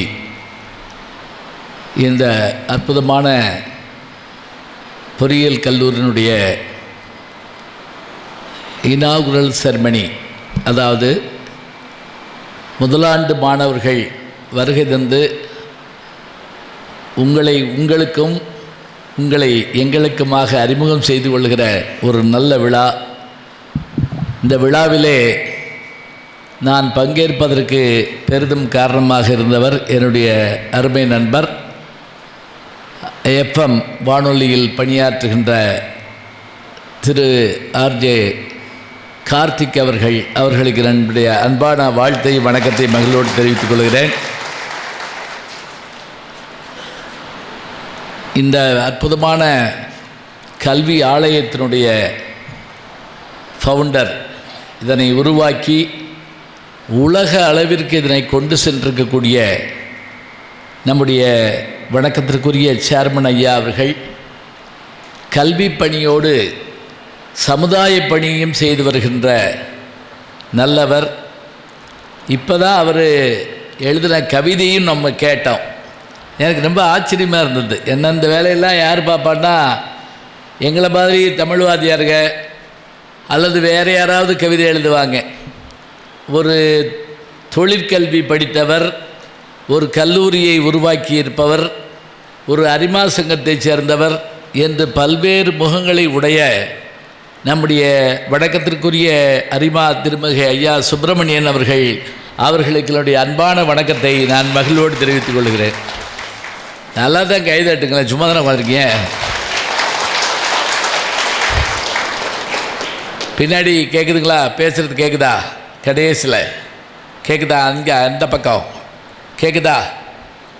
ஏன்னா கேட்கலைன்னா அதையும் சொல்லிடணும். நீங்கள் பாட்டுக்கு நீங்கள் ரொம்ப பாட்டு என்னவும் பேசிட்டு போகிறேன்னு சொல்லக்கூடாது. ஒரு கூட்டத்தில் பின்னாடி கேட்குதான்னு கேட்டேன். அங்கேருந்து ஒருத்தர் எந்திரிச்சு கேட்கலை பரவாயில்ல அப்படின்ட்டாரு. கேட்காட்டி என்ன கெட்டு போதா அப்படிங்கிற மாதிரி. அப்படி இல்லைங்க, அவங்க சொன்ன மாதிரி ஒரு பேச்சு ஒரு எழுத்து இது என்ன செய்யணும்னா கேட்குறவங்கள பேச்சும் வாசிக்கிறவங்கள எழுத்தும் என்னமா செய்யணும். என்னமா செய்யணும்னா என்ன அப்படின்னா, ஒன்று கோவம் வர வைக்கணும். ஏன்டா வெள்ளம் பேசுகிறான் அப்படின்னு சொல்லணும். இவன் யார எழுத சொன்னா அப்படின்னு கேட்கணும். சே இவன் மாதிரி எழுத முடியாதியா, இந்த மாதிரி பேசி கேட்க முடியாதியா, படிச்சுக்கிட்டு இருக்க போய் கண்ணு கலக்கிட்டேன், கேட்டுக்கிட்டு இருக்க போய் எனக்கு நெஞ்சு உருகிருச்சு. இப்படி ஏதாவது செஞ்சால் தாங்க அதுக்கு பேர் பேச்சு, அதுக்கு பேர் எழுத்து. ஞாபகம் வச்சுக்கோங்க. அதுபோல் நம் கல்வி என்பது நமக்கு வருமானத்திற்கு, நம்முடைய சம்பளத்திற்கு, குடும்பத்திற்கு என்பதோடு மட்டுமல்லாமல் சமுதாயத்திற்கும் பயன்பட வேண்டும் என்பதற்காக அழகா சொன்னார் ஐயா, சேர்மன் ஐயா சொன்னார். படிக்க வைப்பதற்காக மட்டுமில்லை, வேலைக்காக மட்டுமில்லை, நீங்கள் பிறருக்கு வேலை கொடுப்பதற்காகவும் உங்களை நாங்கள் தயார் செய்கிறோம். ஞாபகம் வச்சுக்கங்க. நீங்கள் உங்கள் உழைப்பை 8 மணி நேரம் 12 மணி நேரம் உழைப்பை உழைச்சிங்கன்னா உங்களுக்கு சம்பளம் கிடைக்கும். அதே உழைப்பை அதுக்கு நீங்கள் சொந்தக்காரவங்களாக இருந்தீங்கன்னா அது முழுமையும் உங்களை வந்து சேரும். அது மட்டும் இல்லை, நீங்கள் ஒரு 10 பேருக்கு வேலை கொடுப்பீங்க. அப்போ உங்களை வேலைக்கும் தயார் பண்ணுறாங்க, வேலை கொடுக்கவும் தயார் பண்ணுறாங்க. அப்படியான ஒரு கல்லூரியை ஐயா அவர்கள் தொடங்கி இருக்கிறார்கள். அவர்களுக்கு மீண்டும் பாராட்டை சொல்லி இந்த அற்புதமான கல்லூரியினுடைய சேர்மன் வணக்கத்துக்குரிய ஐயா டாக்டர் கே கோவிந்தன் ஐயா அவர்களை சந்தித்த போதே எனக்கு பெரிய மகிழ்ச்சியாக இருந்தது. என்ன காரணம்னா, இப்போ சொன்னார் பாருங்க, நீங்கள் எந்தெந்த முறையில் இந்த கல்வி கட்டணத்தை செலுத்துவதற்கு வழி இருக்கிறது என்பதையெல்லாம் சொன்னாங்க. ஏன்னா படிக்கிறதுக்காக செலவழித்தா தப்பு இல்லைங்க. ஒரு சினிமா பார்க்குறதுக்கு எப்படி செலவழிக்கிறோம்னு நமக்கு தான் தெரியும். நான் ஆஸ்திரேலியாவுக்கு போன போது நான் அதையும் சொல்லிடுறேன். நான் போகாத நாடு இல்லை, பார்க்காத ஊர் இல்லை. இந்த உலகத்தில் எல்லா நாட்டுக்கும் போயிருக்கேன். நான் பெரிய பணக்காரனா இல்லை, அரசியல்வாதியா கிடையாது, கேங்ஸ்டரா இல்லை. அப்புறம் நான் எப்படி போனேன்? நான் கற்ற கல்வி, என் தமிழ் என்னை கொண்டு சென்றது. ஞாபகம் வச்சுக்கோங்க. என் படிப்பு நான் நம்பினேன், இது என்னை கொண்டு போகும்னு நான் நம்பினேன், என்னை கொண்டு போச்சு. அப்போ எதுக்கு சொல்கிறேன் அப்படின்னா, நான் ஆஸ்திரேலியா போயிருந்தப்ப எந்த நாட்டுக்கு போனாலும் அங்கே நூலகத்துக்கு போவேன், பல்கலைக்கழகத்துக்கு போவேன், அதே போல் அங்கே இருக்கக்கூடிய மியூசியம் அருங்காட்சியகத்துக்கு போவேன். போய் நம்ம இந்திய அல்லது தமிழகத்தினுடைய அரிய பொருள்கள் நூல்கள் இருக்கா அப்படிங்கிறத நான் பார்த்துட்டு வருவேன். அதை ரொம்ப முக்கியமாக வச்சுருப்பேன். ஐயா அவர்கள் சொல்கிற போது சொன்னார் பாருங்க, கல்விக்காக செலவு செய்தல்னா என்ன தெரியுங்களா? இப்போ நிலத்துக்கு இயற்கை உரம்னு போடுறோம்.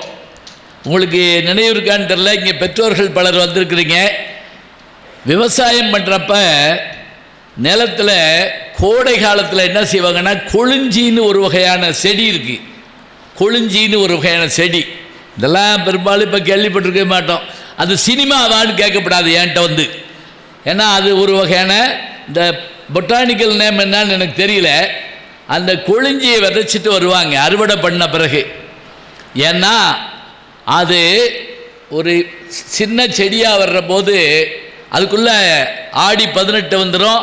ஆடிப்பட்டம் தேடி விதைக்கணும். தண்ணீர் வந்தவுடனே அந்த செடியை அப்படியே சேர்த்து விழுவாங்க. இப்போ என்ன தெரியுங்களா, அது தாளடி உரமாக மாறிவிடும்.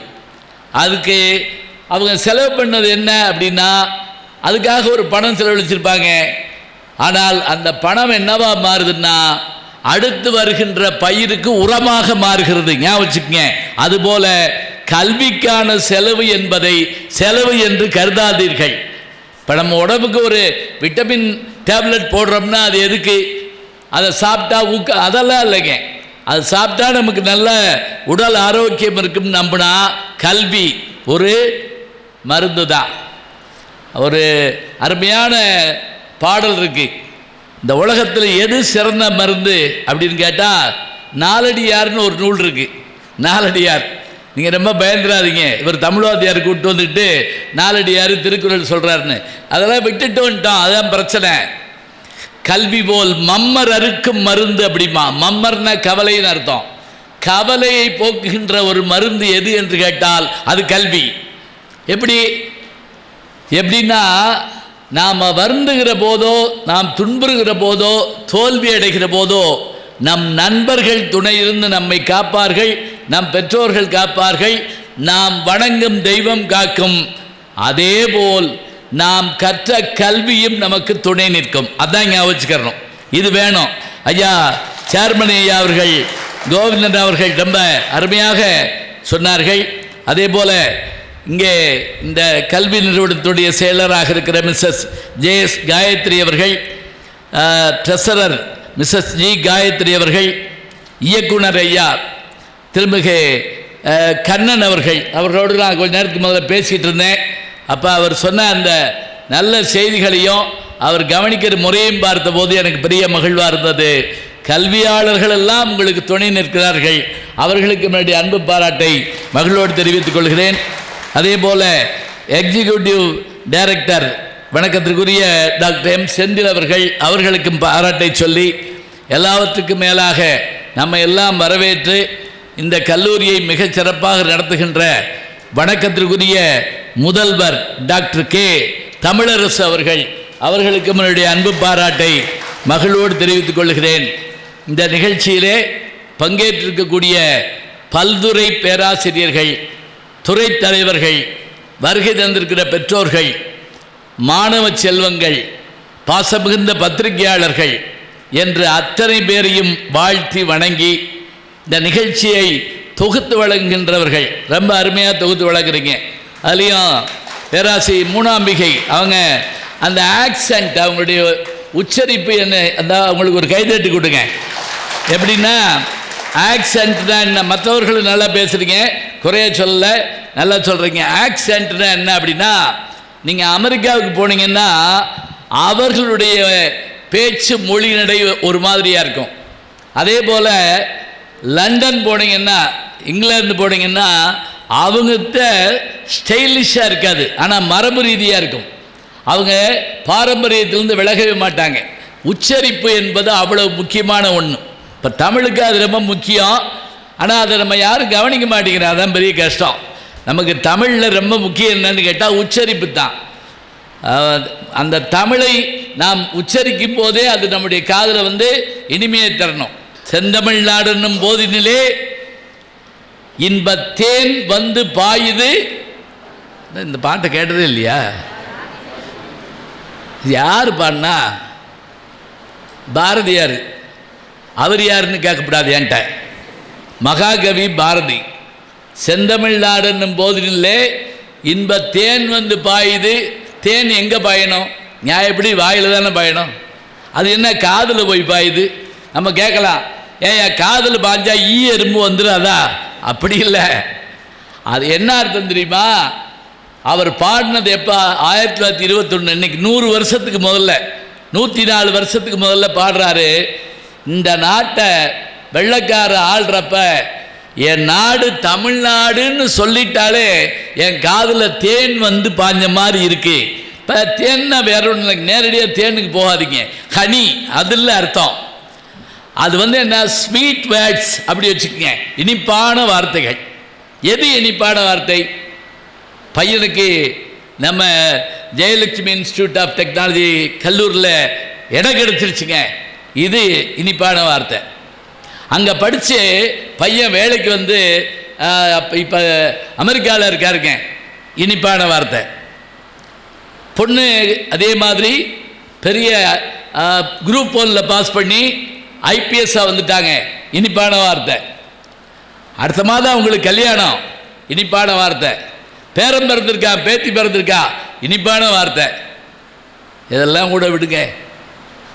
முதல் நாளே படத்துக்கு டிக்கெட் கிடச்சிருச்சா, வர சொல்கிறாங்க. இனிப்பான வார்த்தை தானே. படம் எப்படி இருக்கோ அது வேறு விஷயம், நான் இதை பற்றியும் சொல்லலை. ஆனால் அது இனிப்பான வார்த்தை. இன்னும் எளிமையாக சொல்கிறேன். ஹோட்டலில் சாப்பிட்டுட்டு இருக்கோம். நம்ம கூட சாப்பிட்ற நண்பர் சொல்கிறாரு, பில்லை நான் கொடுத்துட்றேன். எவ்வளோ இனிக்கும் அப்படியே. அப்போ சில பேர் யோசிப்பான், இன்னும் 2 ஆம்லேட் சேர்த்து சாப்பிட்ருக்கலாமோ அப்படி யோசிப்பான்ல. இப்போ இனிப்பான வார்த்தைன்னு என்ன? நமக்கு மகிழ்வை தருவது இனிப்பானது. செந்தமிழ்நாடுன்னும் போதிலே இன்ப தேன் வந்து பாயுது காதில். இல்லைன்னா அடிமை நாட்டில் பாடிய பாட்டு. அந்த பாட்டு கனவு கண்டா பழிக்குமான்னு கேட்குறமே, பழிக்குங்க. எப்போ பழிக்கும் தெரியுமா? கலாம் ஐயா அவர்கள் இங்கே, நான் சேர்மனுடைய முதல்வர் அறையிலையும் பார்த்தேன், சேர்மன் அறையிலையும் பார்த்தேன். அப்துல் கலாம் ஐயா அவர்களுடைய அந்த திருவுருவத்தை வச்சுருந்தாங்க. ரொம்ப நான் பார்த்த உடனே ஒரு வணக்கம் சொன்னேன். என்ன காரணம் தெரியுங்களா? நமக்கு தெரியும், அமெரிக்க ஜனாதிபதியாக இருந்த பில் கிளின்டன் இந்தியாவுக்கு வந்தபோது எல்லாரும் அவரோட ஃபோட்டோ எடுக்கணும்னு போய் நிற்கிறாங்க. அவர் சொன்னார், நான் இந்தியாவில் ஒருத்தரோட ஃபோட்டோ எடுக்கணும்னு விரும்புகிறேன் அப்படிங்கிறாரு. நம்ம ஒன்றே யாருன்னு நினச்சிருப்போம், ஐஸ்வர்யா ராயை சொல்கிறாரோ அப்படின்னு நம்ம நினச்சிருப்போம். ஏன்னா அவர் அப்படி ஆள்தான். ஆனால் அவர் அதை சொல்லலை. அவர் என்ன சொன்னார் தெரியுமா? யாரோட ஃபோட்டோ எடுக்கணும்னு கேட்டப்ப சொன்னார், நாங்கள் தான் உலகத்திலேயே பெரிய நாடுன்னு சொல்கிறோம். அந்த பிக் பிரதர், பெரிய அண்ணன் எங்களுக்கு பேர், எங்கள் டாலர் தான் பெருசு. எங்களுக்கே தெரியாமல் பொக்கரான்கிற இடத்துல இந்தியாவில் ஒரு அணுகுண்டு சோதனை நிகழ்த்தி காட்டினாரே அப்துல் கலாம் என்ற விஞ்ஞானி, அவரோடு நான் போட்டோ எடுக்க வேண்டும். யார் சொல்றா? அமெரிக்க ஜனாதிபதி. அப்துல் கலாம் எங்கே படித்தார் சொல்லுங்க பாப்பா? அரசு பள்ளிக்கூடத்தில் தமிழ் மீடியத்தில் படித்தார். இப்போ நமக்கு ஒரு காம்ப்ளெக்ஸ் இருக்கலாம். எப்படி? ஒரு தாழ்வு மனப்பான்மை. நம்ம சாதாரண பள்ளிக்கூடத்தில் படிச்சிருக்கோம், இங்கிலீஷ் பேச தெரியுமா என்னமோ, நம்ம அங்கே போய் என்ன பாருங்க, ஆங்கிலம் என்பது மொழி தாங்க, அறிவில்லை. இப்போ கம்ப்யூட்டர் ஒரு மொழி தானே, நினச்சி பாருங்க. இனிமேல் நீங்கள் அதை பற்றி கவலைப்படாதீங்க. ஏன் தெரியுமா? இப்போ நான் பலமுறை லண்டன் போயிருக்கேன். இந்த வட்டம் போனப்போ என்ன ஆச்சரியம் பார்த்தேன் தெரியுமா? வழக்கமாக நானும் தமிழ் மீடியம், தமிழ் வாத்தியார் மகன். எனக்காக அவ்வளவு வேகமாக ஆங்கிலம் பேச வராது. பேசினா புரியும், ஆனால் பேச வராது. இப்போ நம்ம அந்த இமிக்ரேஷன் ஒரு சென்டர் இருக்குது. இப்போ நீங்கள் ரயில்வே ஸ்டேஷனில் இறங்கி நீங்கள் பாட்டுக்கு வீட்டுக்கு போயிடலாம், பஸ் ஸ்டாண்டில் இறங்கி போயிடலாம். வெளிநாட்டுக்கு போனால் விமானத்துலேருந்து வெளியே வர்றப்ப உடனடியாக அந்த நாட்டுக்குள்ளே கால் வைக்க முடியாது. இமிக்ரேஷன்னு பேர். இமிக்ரேஷன்னா அந்த நாட்டுக்குள்ளே போகிறதுக்கு அனுமதி. இப்போ அந்த இமிக்ரேஷன் ஆஃபீஸர் உட்கார்ந்துருப்பார். அவர் கேட்குற கேள்விக்கு சரியாக பதில் சொல்லணும். சரியானா அவர் என்ன சொல்ல முடியாத கேள்வியை கேட்பார். சொல்லி இந்தியாவில் ஓடும் நதிகள் பேரை சொல் அப்படியே கேட்பார். அதெல்லாம் கேட்க மாட்டார். அவர் உங்கள் பேர் என்ன, உங்களுடைய டேட் ஆஃப் பர்த் சரியாக இருக்கா, நீங்கள் என்ன வேலையாக வந்திருக்கீங்க, எப்போ திரும்ப, இப்படி தான் கேட்பார். இதுவே சில நேரம் புரியாதுங்க நமக்கு. வேர் ஆர் யூ ஃப்ரம் அப்படின்னு கேட்பாங்க. அழுகையாக வந்துடும். அவர் கேட்டது வேற ஒன்றும் இல்லை, எங்கேருந்து வர்றீங்கன்னு கேட்பார். கண்ணு அப்படி கலங்கும். இந்த தடவை அந்த கவலையே கிடையாதுங்க. என்ன தெரியுமா? அவர் கையில் ஒரு அலைபேசி, நம்ம இது கைபேசி மாதிரி வச்சுருக்கார். என்ன பண்ணார், ஒரு கேள்வி அவர் கேட்டுட்டு என்கிட்ட நீட்டுறாருங்க செல்ஃபோனை. அதில் என்ன இருக்குது தெரியுமா? நீங்கள் எந்த நாட்டிலிருந்து வருகிறீர்கள். அது பாஸ்போர்ட்டில் இருக்கும், இருந்தாலும் அவர் வெரிஃபிகேஷனுக்காக கேட்குறாரு. நான் தமிழில் வருதுங்க. அவர் ஆங்கிலத்தில் கேட்டது வாய்ஸ் ஆங்கிலத்தில், மொழிபெயர்ப்பு தமிழில், டெக்ஸ்ட்டு தமிழில். எந்த நாட்டிலிருந்து வருகிறீர்கள்?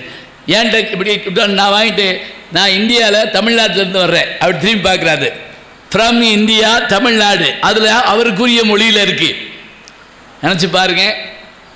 இப்போ சமீபத்தில் 2 ஆண்டுக்கு முதல்ல காசி மாநகருக்கு போயிருந்தேன். நானும் என்னுடைய துணைவியாரும் போயிருந்தோம். அங்கே நான் அந்த பாரதியார் வாழ்ந்த இடத்த சுற்றி பார்க்குறப்ப திடீர்னு ஒரு ஃபோன் வந்துச்சு. எனக்கு அழைப்பு, ஃபோன் கால் வந்தது. ஒருத்தர், ஐயா ஒரு பட்டிமன்றத்தில் பேசணும், நீங்கள் எந்த ஊரில் இருந்து ஐயா பேசுகிறீங்கன்னு கேட்டேன். நான் காஞ்சியிலேருந்து பேசுகிறேன், காஞ்சிபுரத்துலேருந்து பேசுகிறேன்னாரு. நான் உடனே என்ன செஞ்சேன் தெரியுமா? ஐயா ஒரு 10 நிமிஷம் பேசுங்கய்யா, கூட பேசுங்கய்யா. நீங்கள் தானேயா பேசணும், என்னைய போய் பேச சொல்கிறீங்களா அப்படின்னு. இல்லையா, நான் நிற்கிறது காசியில், நீங்கள் இருக்கிறது காஞ்சியில். இதை ஒரு 100 வருஷத்துக்கு முதல்ல ஒரு புலவன் யோசிச்சான். காசி நகர் புலவர் பேசும் முறையை நல்லா கவனிங்க. புரியுதா? புரியலன்னா தயவுசெய்து சொல்லிருங்க. சும்மா தலையாட்டு உட்காந்துருக்காங்க. காசி நகர் புலவர் பேசும் முறையை காஞ்சின்னு காஞ்சிபுரம், காஞ்சியில் கேட்பதற்கு ஒரு கருவி செய்வோம். இவன் தாங்க அறிவாளி. யார்? தமிழ் புலவன் தாங்க அவன். ஆனால் என்ன பண்ணா, அதுக்கு ஒரு கருவி. அந்த கருவி எப்படி இருக்குன்னு தெரியுமா? ஒருவேளை காசியில் பேசுகிறவர் இந்தியில் பேசுகிறாரு வைங்க, இங்கே இருக்கிறவருக்கு புரிய வேணாமா? அப்போ அது மொழிபெயர்த்துன்னு தரணுமா? இதை அந்த புலவன் யோசிச்சிருக்கான். நான் அந்த காஞ்சியிலேருந்து பேசுகிறவர்கிட்ட இன்னும் பேசுங்கன்னு கேட்டதுக்கு காரணம் என்ன தெரியுமா? டேய், காசியிலேருந்து நீ பேசுகிற, காஞ்சியிலேருந்து நான் கேட்குறேன். இதை கண்டுபிடிக்கணும்னு 100 வருஷத்துக்கு முதல்ல ஒரு அறிவியல் அறிஞன் கூட இல்லை, ஒரு தமிழ் புலவன் யோசித்தான் என்றால் அந்த கனவு மெய்ப்பட்டது. கனவு மெய்ப்பட வேண்டும். யார் வார்த்தை? பாரதி வார்த்தை. மனதில் உறுதி வேண்டும், வாக்கினிலே இனிமை வேண்டும், நினைவு நல்லது வேண்டும், நெருங்கிய பொருள் கைப்படல் வேண்டும். நாங்கள் இதுதாங்க வேணும். இப்போ நான் சொன்ன பாருங்க, கலாம் ஐயா அவர்களுடைய பெரிய சிறப்பு என்ன? அத்தனை சாதனை புரிந்தது. உங்களுக்கு ஞாபகம் இருக்கா? அந்த வெடிக்கப்பட்ட அணுகுண்டு இருக்கு இல்லையா, அதுக்கு பேர் என்ன தெரியுமா வச்சாங்க? புத்தர் சிரிக்கிறார், புத்தர் சிரித்தார். அதான் அதுக்கு பேர். இப்போ அது கூட ஒரு கேள்வி கேட்டாங்க சமீபத்தில், அது ஏன் அந்த பேர் வச்சாங்க அப்படின்னு. இந்த நாட்டில் பிறந்த தோன்றிய மதங்களில் ஒரு மதம் பௌத்த மதம், இன்னொன்று சமணம். நமக்கு 6 வகையான மதங்கள் உண்டு. அது என்ன அப்படின்னா, சிவபெருமானை வணங்குகிற மதம் சைவம், பெருமாளை வணங்குகிற மதம் வைணவம், சக்தியாகிய பெண் தெய்வத்தை மட்டும் வணங்குகிற மதம் சாக்தம். பெரிய பொட்டு வச்சிருப்பாங்க, சாக்தம். விநாயகரை மட்டும் வணங்குகின்ற மதத்துக்கு பேர் கானாபத்தியம், கணபதி. முருகனை வணங்குகிற மதம் கௌமாரம். நெருப்பை வழிபடுகின்ற மதம் ஒன்று இருக்கிறது, அதுக்கு பேர் சௌரம்னு பேர். இந்த 6 வகையான மதங்களின் ஒருங்கிணைப்பு தான் இந்து மதம் சொல்றாங்க. இது தவிர சமணமும் பௌத்தமும் இங்கே தோன்றியவை தான். சரி வச்சுக்கங்க. இந்த புத்தர் பேரை பயன்படுத்துறாங்க பாருங்க. புத்தர் அமைதிக்கான வழியை சொன்னவர் தான். ஆனால் தேவையானால் நாங்கள் அணுகுண்டும் செய்வோம், அதான் முக்கியம். சரி, இப்ப இன்னைக்கு உலக நாடுகள்லாம் என்ன பயத்தில் இருக்கு அப்படின்னா, அமெரிக்கா என்ன முடிவெடுக்குமோ, இந்தியா என்ன முடிவெடுக்குமோ எல்லாம் பயந்துகிட்டு இருக்கோம். இப்போ நம்ம என்ன அப்படின்னா, கல்லூரிக்கு வர்ற போது எல்லாரும் முகத்திலையும் ஒரு சின்ன பயமும் கவலையும் இருக்குது. அதில் குறிப்பாக பெற்றோர்கள் முகத்தில் பிள்ளை என்ன செய்ய போகிறான், எப்படி கல்லூரியோ அப்படின்லாம் நீங்கள் யோசிப்பீங்க. ஒன்றும் பயப்பட வேண்டாம். மாதா, பிதா, குரு, தெய்வம், இந்த 4 பேர் ஒருவரை நல்ல வழியில் கொண்டு வந்து சேர்த்து விடலாம். மாதா, பெற்றெடுத்த அம்மா. இங்கே வந்திருக்கீங்கல்ல, தாயார் வந்திருக்கீங்க, பல பேர் வந்திருக்கீங்க. அம்மாவை பற்றிய ஒரு நல்ல அபிப்பிராயம் பிள்ளைகளுக்கு மனதில் ஏற்படணும்னா அதுக்கு தான் நம்ம சொல்லி கொடுக்குறோம். எப்படி? அம்மா என்றால் அன்பு, அப்பா என்றால் அறிவு. அப்போ அம்மாவுக்கு அறிவு இல்லையா? அப்படி இல்லைங்க. அம்மாவை சொல்லிட்டு அம்மாவுடைய அன்பும் அப்பாவுடைய அறிவும். அம்மா வந்திருக்காங்க. அம்மா யார் முதல்ல நம்ம தெரிஞ்சுக்கணும். எங்கள் வீட்டுக்கு எப்போது நீங்கள் மதுரைக்கு வந்தால் வாங்க. எங்கள் பூஜை அறையில் நான் ஒரு பொருள் வச்சுருக்கிறேன். அது என்ன தெரியுமா? நாங்கள் கிராமத்தில் இருந்தப்போ எங்கள் பழைய வீட்டை இடித்து கட்டினோம். அப்போ அந்த தரை ஃப்ளோர் மாற்றுறப்ப அந்த சிமெண்ட் பூசியிருந்தது, லைட் இல்லாதனால இருட்டாக இருந்தப்போ எங்கள் அம்மா வந்து என்ன பண்ணிட்டாங்க, அந்த சிமெண்ட்டு இதில் தளத்தில் கால் வச்சுட்டாங்க. ஐயோ ஈரமாக இருக்கே அப்படின்னு காலை எடுத்துட்டாங்க.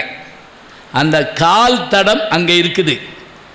அந்த கால் தடத்தை எடுத்து வந்து என் பூஜை ரூமில் வச்சு நான் கும்பிடுறேன், வேற ஒன்றும் இல்லை. என்ன காரணம் தெரியுங்களா? அம்மா இல்லைன்னா நம்ம உலகத்துக்கு வந்திருக்க மாட்டோம் இருக்கிறதுங்க. அந்த தாய் தான் நம்மளை என்ன பண்ணுறா அப்படின்னா, நம்மளை முதல்ல அவள் வாத்திச்சு அரை வீடு கழகம் பாரதிதாசன் சொல்கிறார். வாத்தியார் அம்மா தான். அவள் என்ன சிலபஸ் சொல்லி கொடுக்குறா?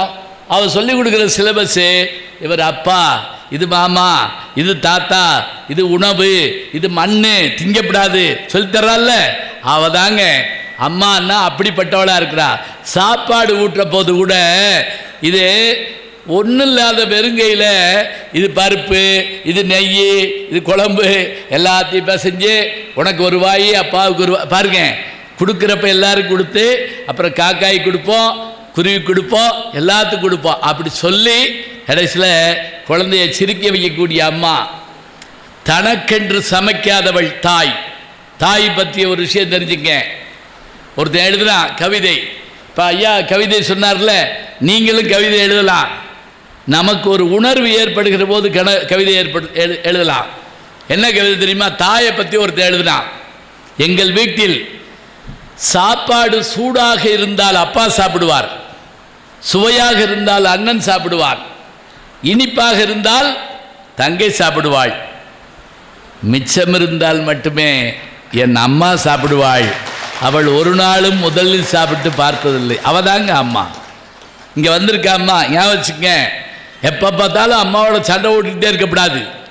1000 கேள்வி அம்மாட்ட கேட்போம். பள்ளிக்கூடத்துக்கு போகிறப்ப பார்த்துருக்கீங்களா? பள்ளிக்கூடத்துக்கு போகிறப்ப அம்மாட்ட போய், எம்மா பேனாங்க, எம்மா பென்சில், எம்மா ஹோம்ஒர்க் நோட்டையே காணம்மா, எம்மா வாட்டர் பாட்டில் இருக்குமா, மூடிய காணம்மா, இத்தனை கேள்வி அம்மாட்ட கேட்போம். அப்பாட்ட போய் ஒரே ஒரு கேள்வி தான் கேட்போம். என்ன கேள்வி? அம்மா எங்கே? அவ்வளோதான். அவருக்கு எந்த அம்மா அப்படின்னு கேட்பார். அவருக்கு அந்த குழப்பம் இருக்கட்டும்.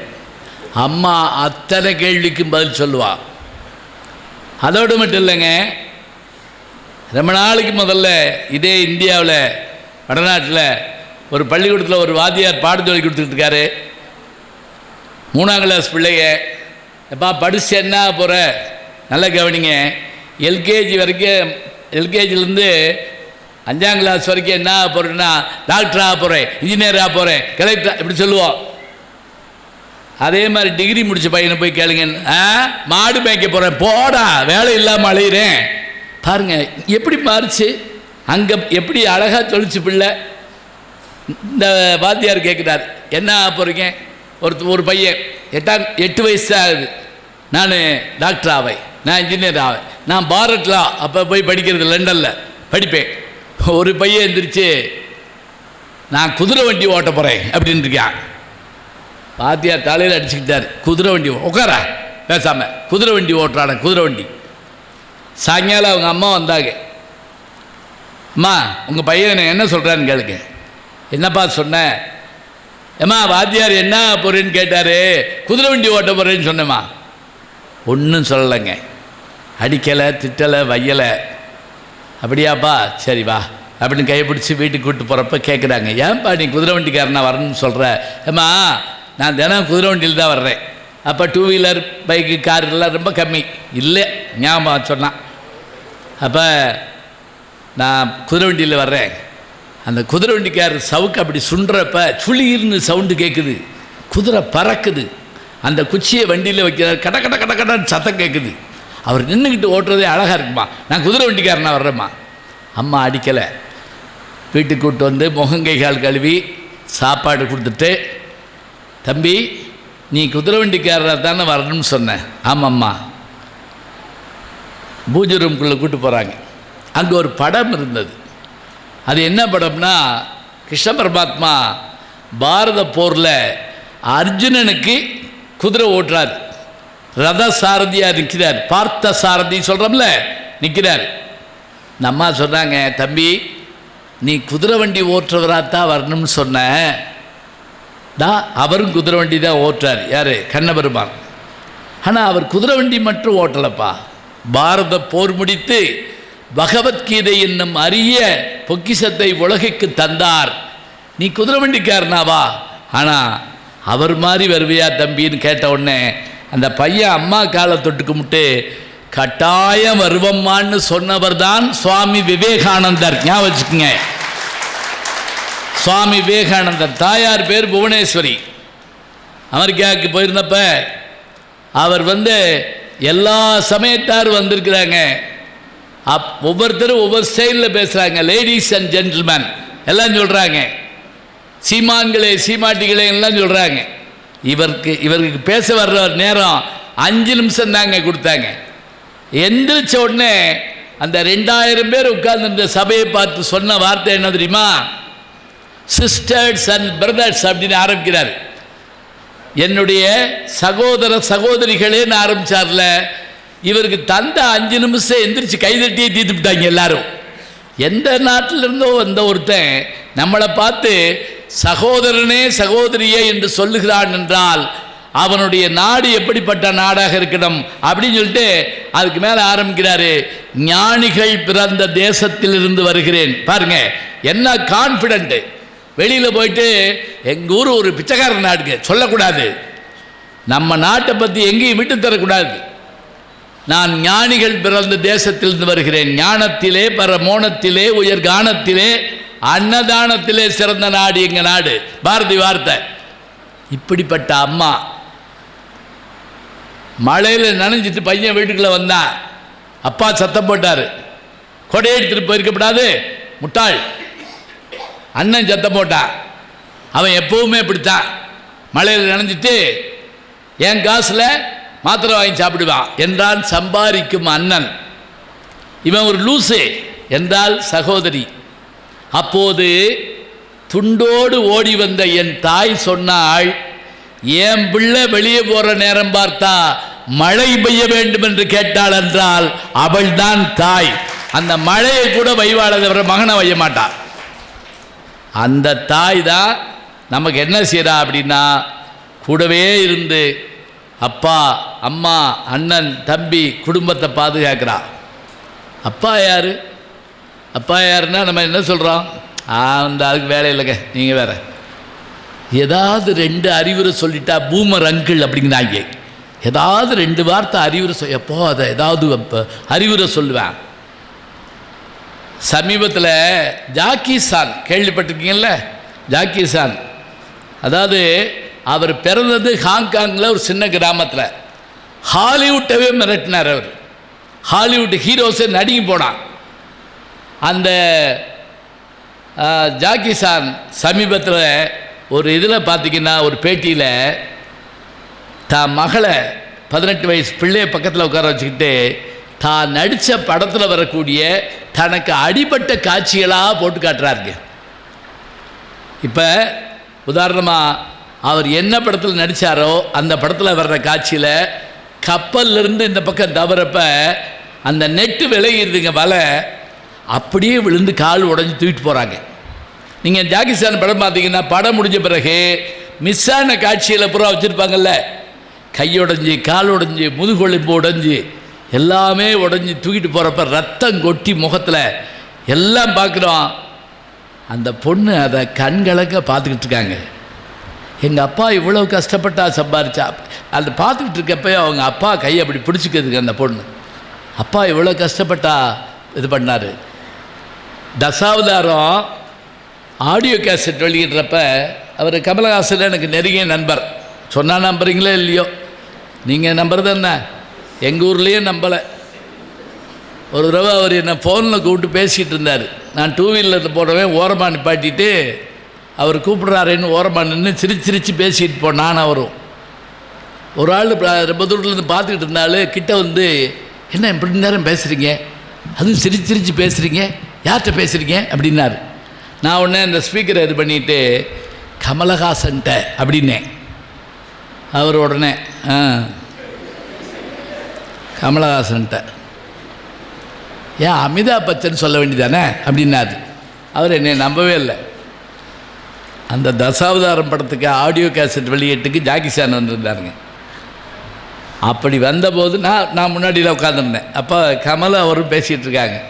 நான் கேட்டேன் கமல்கிட்ட, அவர் போன பிறகு என்ன பேசுகிறீங்கன்னு. ஒன்றும் இல்லை, உங்களுக்கு எவ்வளவு எலும்பு உடஞ்சிருக்கு, எனக்கு எவ்வளவு எலும்பு உடஞ்சிருக்கு அப்படிங்கிறது நாங்கள் பேசிக்கிட்டோம். ஒரு தடவை என்னுடைய ஆர்த்தோ டாக்டர்கிட்ட நான் பேசுகிறப்ப அவருடைய ஃபோன் வந்தவுடனே கொடுத்து பேச சொன்னேன், கமல்ஹாசன் பேசுகிறாருன்னு. எலும்பை பற்றி அப்படி 2 பேரும் பேசுகிறாங்க. இந்த டாக்டர் ஆச்சரியத்தோடு கேட்குறாரு, ஆர்த்தோ டாக்டரு, எப்படிங்க இவ்வளவு தெரிஞ்சுக்கிட்டீங்க அப்படின்னு கேட்குறாரு கமலஹாசன்கிட்ட. நீங்கள் டாக்டர் படித்து தெரிஞ்சுக்கிட்டீங்க, நான் உடச்சி தெரிஞ்சுக்கிட்டேன். ஒவ்வொரு கையா காலாக உடைச்சோம்னா தெரிஞ்சுக்கலாம்ல. இப்போ பாருங்கள், அப்பா தான் படுற கஷ்டத்தெல்லாம் ஒரு நாள் வெளியே சொல்ல மாட்டார். திருவிழா வந்துச்சுன்னு வைங்க, நான் நேர்முக வர்ணனை பண்ணுவேன். நேர்முக வர்ணனை பண்ணுறது ஒரு ஆர்ட், ஞாபகம் வச்சுக்கோங்க, அது சாதாரணம் இல்லை. இப்போ திருவண்ணாமலை ஜோதியா நான் நேர்முக வர்ணனை பண்ணுவேன். நேர்முக வர்ணனைன்னு என்ன? லைவ்னா என்ன? பேசுகிறப்ப இருமல் தும்மல் வரக்கூடாது, தப்பாக உளறிடக்கூடாது, சாரி வெரி சொல்லக்கூடாது, அப்படியே ஃப்ளோ வந்துக்கிட்டே இருக்கணும்.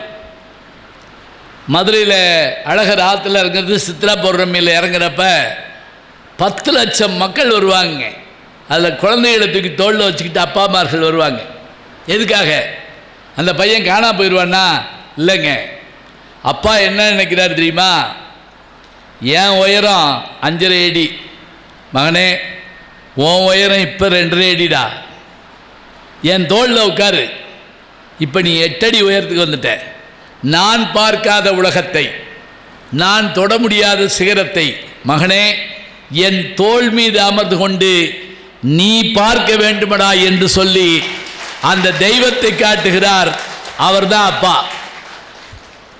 முத்துக்குமார் சமீபத்தில் மறைஞ்சு போன தமிழ் திரையுலகத்தினுடைய ஒப்பற்ற கவிஞன் முத்துக்குமார், அவர் எழுதினாருங்க ஒரு முறை. தயவு செஞ்சு சொல்கிறேன், நீங்கள் உங்களுடைய கல்வி படிங்க, உங்களுடைய பாடத்திட்டம் படிங்க, எல்லாம் படிங்க, கொஞ்சம் நாளிதழ்கள் படிங்க, கவிதை படிங்க, புராணங்கள் படிங்க. ஒன்றும் முடியலன்னா ஒரு வானொலியாவது கேட்டுக்கிட்டு இருக்கேன். ஏன்னா காது திறந்த காது, எப்போ வேணாலும் நல்ல செய்தி அதில் விழுகலாம். இப்போ அந்த அப்பா என்ன நினைக்கிறாரு? எனக்கு கிடைக்காததை மகனே நீ பெற்றுக்கொள்ள வேண்டும் என்று அவர் நினைக்கிறார். இதை பற்றி முத்துக்குமார் என்ன எழுதுறார் தெரியுமா? சிறு வயதில் என் அப்பாவின் மீது உட்கார்ந்து கொண்டு தெய்வத்தை பார்த்தேன். நான் சொன்ன விஷயம் என்ன? என் அப்பாவின் தோள் மீது உட்கார்ந்து கொண்டு தெய்வத்தை பார்த்தேன். பிறகுதான் தெரிந்தது நான் உட்கார்ந்திருந்ததே தெய்வத்தின் மீது தான் என்று. எங்கள் அப்பா தான் தெய்வம் எனக்கு. இது வேணுங்க. நீங்கள் சினிமாவில் யாராவது அப்பாவை கேலி பண்ணுறான், அம்மாவை கேலி பண்ணுறான்.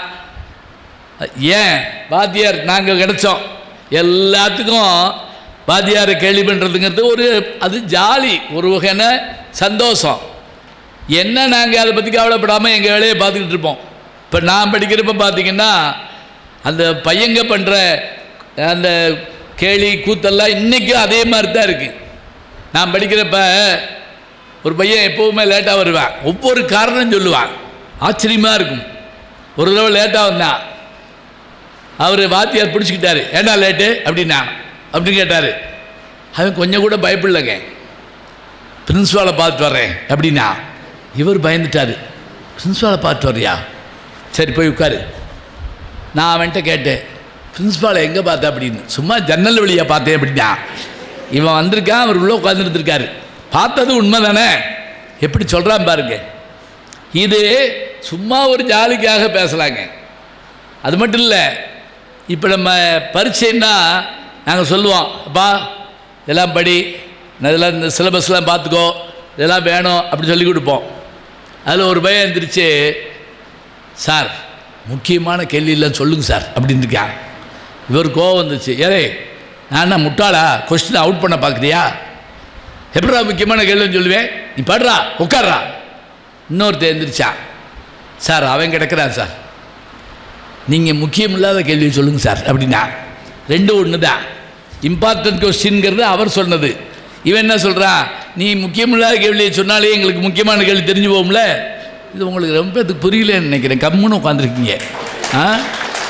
ஸ்கூலில் நீங்கள் ஏதாவது சொற்பொழிவுலாம் கேட்டிருக்கீங்களா? பையங்க அப்பா அம்மாக்களை விடுங்க. இப்போ சொற்பொழிவுலாம் கேட்டிருக்கீங்களா? தெரில எனக்கு இன்னும்.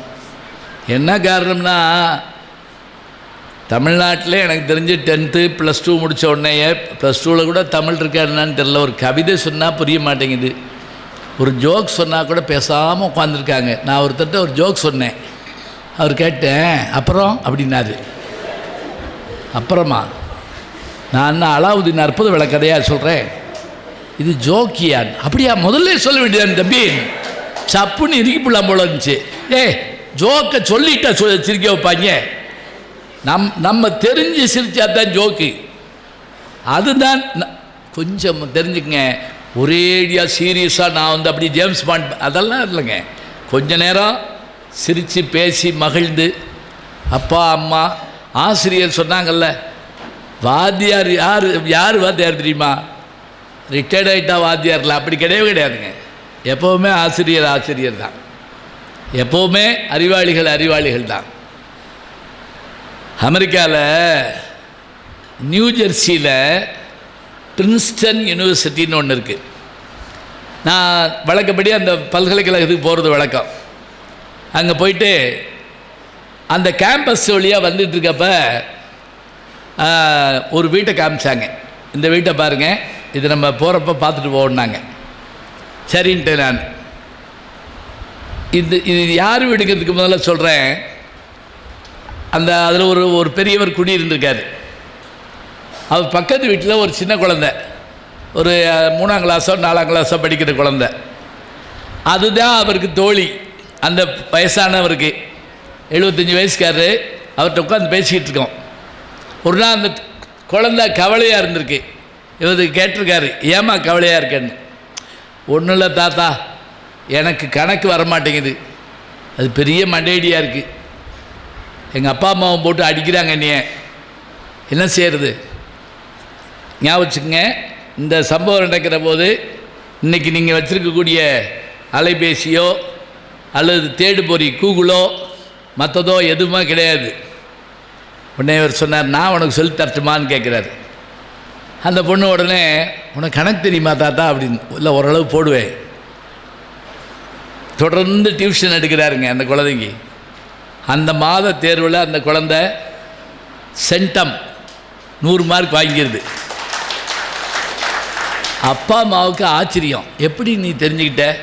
நான் பக்கத்து வீட்டில் ஒரு தாத்தா இருக்கார், அவர் தான் சொல்லி கொடுத்தார். இவங்களுக்கு ஆச்சரியம், யார் இது அப்படின்னு போய் பார்த்து அப்பா அம்மா ஆச்சரியப்பட்டு திகைச்சு போனாங்க. ஏன் தெரியுமா? அவர் யார் தெரியுமா? அந்த வயசான இந்த குழந்தைக்கு பாடம் சொல்லி கொடுத்தவர் ஐன்ஸ்டீன். ஞாபகம் வச்சுக்கங்க, விஞ்ஞானிகளின் விஞ்ஞானி என்று சொல்லக்கூடிய ஐன்ஸ்டீன். இன்னைக்கு செவ்வாய் கிரகத்துக்கு போகிறதுக்காகவும் நிலவின் மறுபக்கம் போகிறதுக்காகவும் சந்திராயன் முதல் கொண்டு எல்லாவற்றையும் நம்ம போடுறோம்னா, இந்த கணக்குக்கான அடிப்படை என்ன? E=mc² என்று ஐன்ஸ்டீன் கரும்பலகையில் எழுதினார். இது ஒரு கவிதை. E=mc² என்று ஐன்ஸ்டீன் கரும்பலகையில் எழுதினார். ஜப்பான் அழிந்தது அப்படின்னா ஏன் தெரியுமா?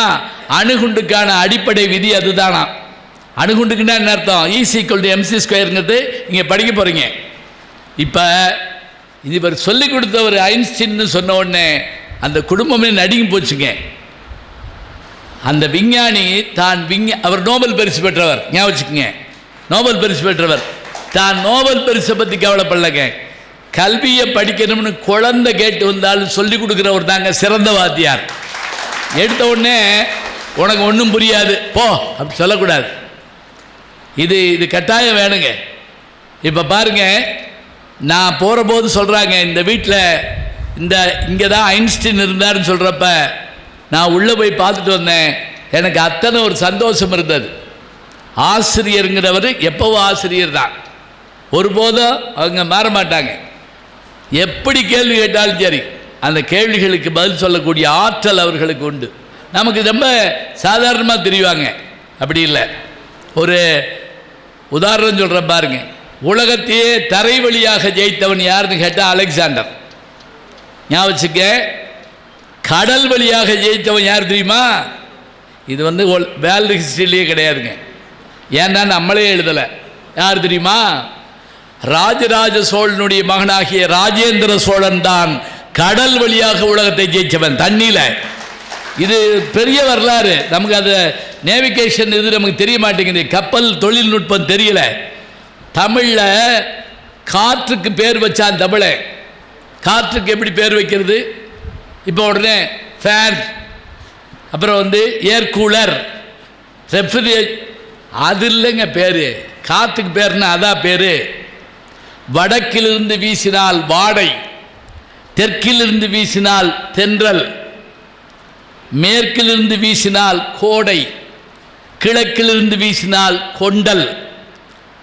அப்போ இந்த காற்றுக்கு ஏற்றபடி பாய் மரத்தை வச்சு பயணப்பட்டாங்க அந்த கால அந்த பெரும் வீரர்கள்.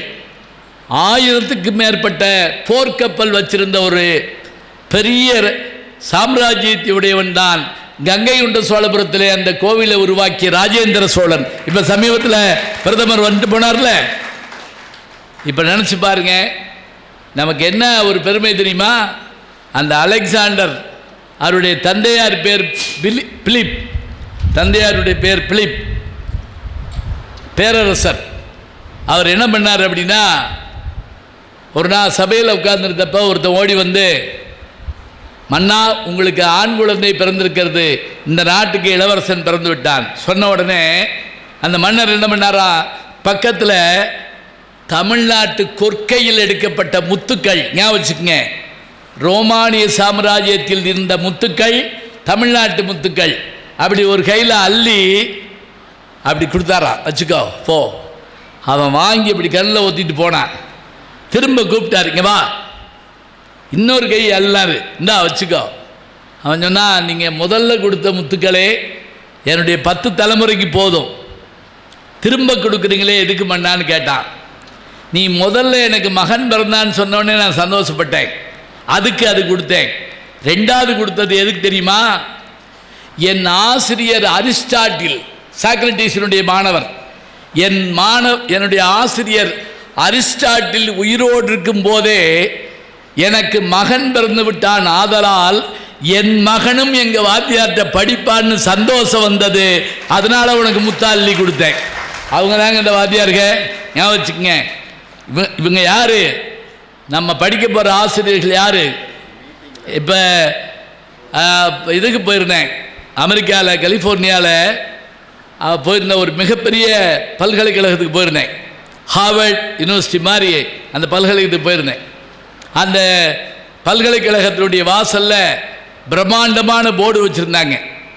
ஒரு நாளைக்கு இந்த கல்லூரியிலே அப்படி ஒரு போர்டு வைக்கணும், சேர்மனையாவுக்கு கேட்டுக்கிறேன், இங்கே ஒரு போர்டு வைக்கணும். அது என்ன போர்டுன்னு சொல்கிறேன். அதில் ஒரு 22 பேருடைய படம் இருந்துச்சு. எல்லோரும் செல்ஃபி எடுத்தாங்க. நானும் எடுத்துக்கிட்டேன், யாரும் தெரில, எடுத்துக்கிட்டேன்.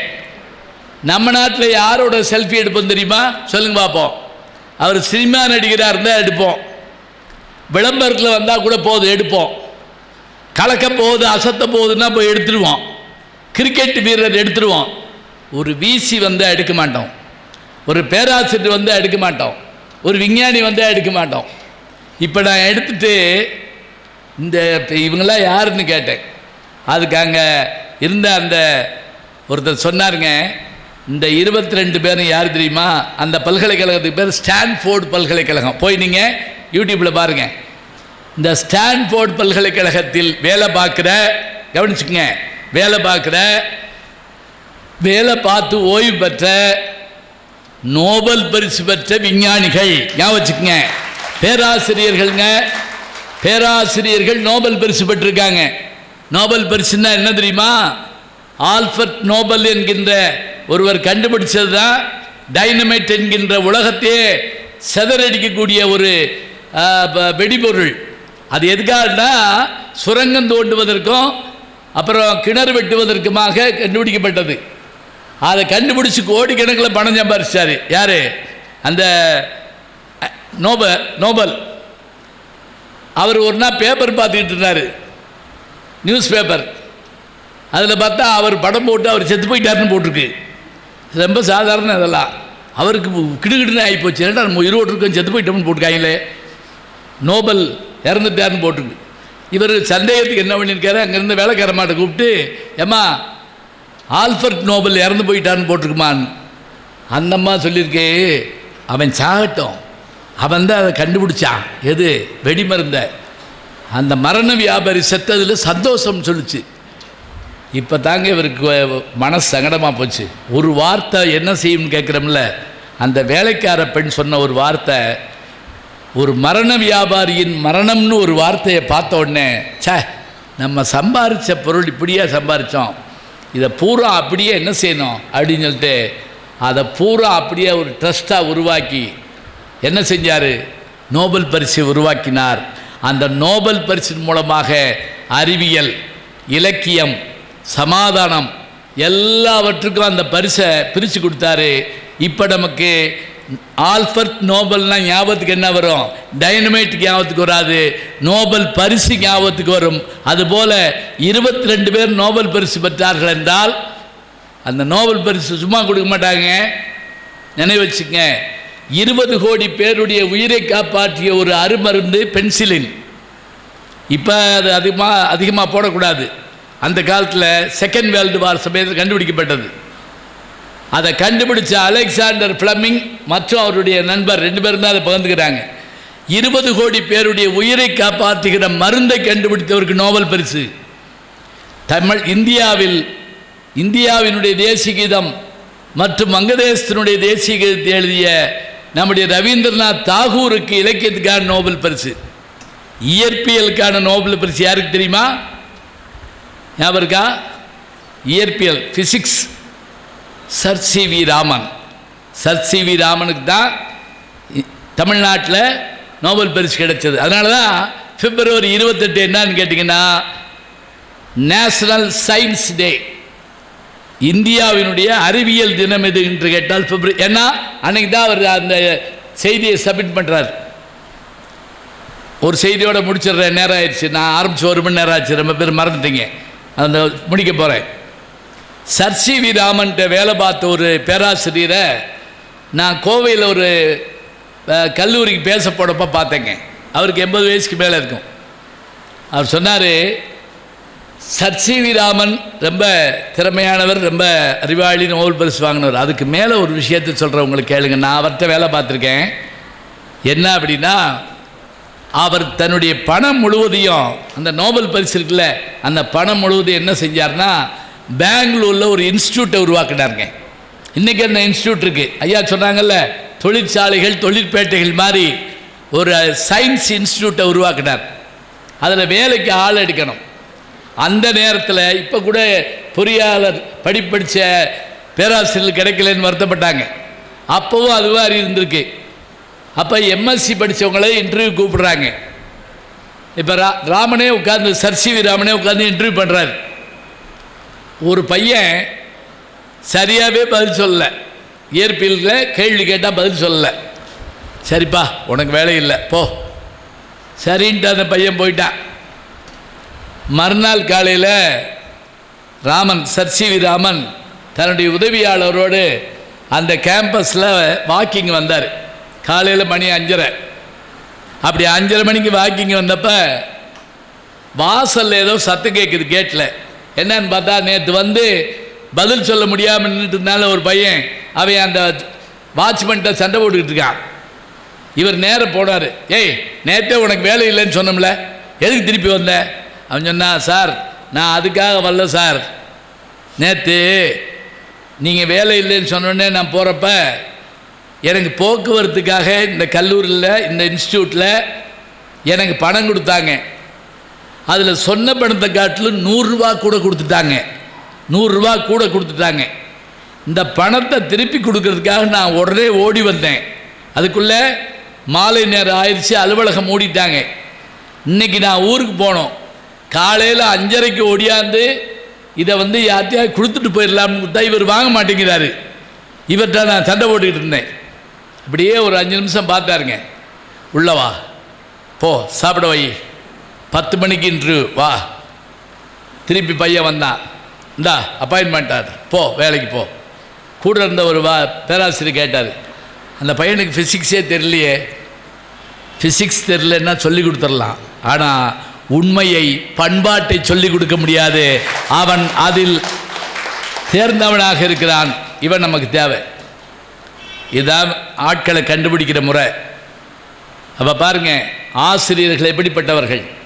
ராமன் வில்ல முறிச்ச போது சீதையை கல்யாணம் பண்ணி கொடுக்கணும் ராமாயணத்தில். கொஞ்சம் தயங்கினார். யாருடைய அப்பா? சீதையினுடைய அப்பா ஜனகன். கொஞ்சம் தயங்கினார். ஏன் தெரியுமா? இவர் நல்லா முறிக்கலன்னு இல்லைங்க, இவங்க அப்பா ராமனுடைய அப்பாவுக்கு ஏற்கனவே 3 மனைவி. அது 60,000 ரூபாய்ங்க. அதெல்லாம் சும்மா 60,000 ரூபாய் எண்ணி பார்த்தே செத்து போவாங்க. அது இல்லை, 3 மனைவி. இந்த பையன் 6 மனைவி கட்டிட்டார்னா என்ன பண்ணுறது? குட்டி 16 அடி பாயும்பாங்கல்ல. அப்படின்னு யோசிச்சப்ப பக்கத்தில் இருந்த விஸ்வாமித்திரர் சொன்னாராம், கவலைப்படாதே, பெற்றது தசரதன் ஆனாலும், ராமனுடைய அப்பா பெற்றது தசரதன் ஆனாலும் வளர்த்தவர்கள் 2 பேர் தான். ஒருத்தர் வசிட்டர் என்ற வாத்தியார், இன்னொன்று விஸ்வாமித்திரனாகிய நான். பயப்படாமல் பொண்ணை கொடு. உடனே மாலையிட சொல்லி திருமணம் பண்ணுறாங்க. ஒன்று புரியுதா? கடவுளாக இருந்தாலும் கல்யாணம் ஆகணும்னா 2 வாத்தியாருடைய கான்டாக்ட் சர்டிஃபிகேட் இருந்தால் தான் கல்யாணம் ஆகும்னு சொன்னால், கடவுளுக்கும் மேலாக மதிக்கப்பட வேண்டியவர்கள் ஆசிரியர்கள். எல்லாவற்றுக்கும் மேலே நீங்கள் என்ன சம்பாதிச்சாலும் உறவை மறக்காதீர்கள். உறவு மாதிரியான ஒன்று கிடைக்காது உலகத்தில். ஏழை யாருங்க? பணம் இல்லாதவனா ஏழை? இல்லை, உறவு இல்லாதவன் ஏழை. ஞாபகம் வச்சுக்கங்க. அப்பா அம்மா அண்ணன் தம்பி இப்படி ஒரு உறவும் இல்லையா, அவன் தாங்க ஏழை. முதல் மாதம் சம்பளத்தை வாங்கிட்டு பையன் கொண்டு வந்து அம்மாட்ட கொடுத்தான். வாசலில் அப்பா உட்காந்துருந்தார். அம்மா சொன்னாங்க, டேய் அப்பாட்ட கொண்டு கொடுறா. இல்லைம்மா நீ வாங்கிக்கோ. டேய் அவர் தாண்டா உனக்கு பணம் கொடுத்தாரு காலேஜில் சேர, போடா. இல்லைம்மா நீ வாங்கிக்கோ. ஏடா முட்டாப்பையலாக இருக்க, அவர் தான் உனக்கு பணம் கொடுத்தாரு, அவர் தான் உனக்கு படிக்க வச்சார், அவர் தான் உனக்கு ட்ரெஸ் வாங்க பணம் கொடுத்தாரு, எல்லாத்துக்கும் அவர் தான் கொடுத்தாரு, போய் அவர்கிட்ட கொடுறா. வேணாம்மா. ஏண்டா? அம்மா நீ சொன்னபடியே அவர் தான் எனக்கு பணம் கொடுத்தாருமா, என்னை படிக்க வச்சாருமா, எனக்கு ட்ரெஸ் எடுத்து கொடுத்தாருமா, எனக்கு எல்லாம் கொடுத்தாருமா. அப்படி கொடுக்குறப்ப எல்லாமா அவர் கை மேலே இருக்குமா, என் கை கீழே இருக்குமா? இப்போ நான் சம்பளத்தை கொண்டு போய் எங்கள் அப்பாட்ட கொடுத்தேன்னு வைங்க, என் கை மேலே போய் எங்கள் அப்பா கை கீழே போயிடுவேம்மா. எங்கள் அப்பா கை கீழே போகக்கூடாதுமா. இதை கேட்டுக்கிட்டு இருந்த அப்பா அப்படியே கண் கலங்கி போனார்.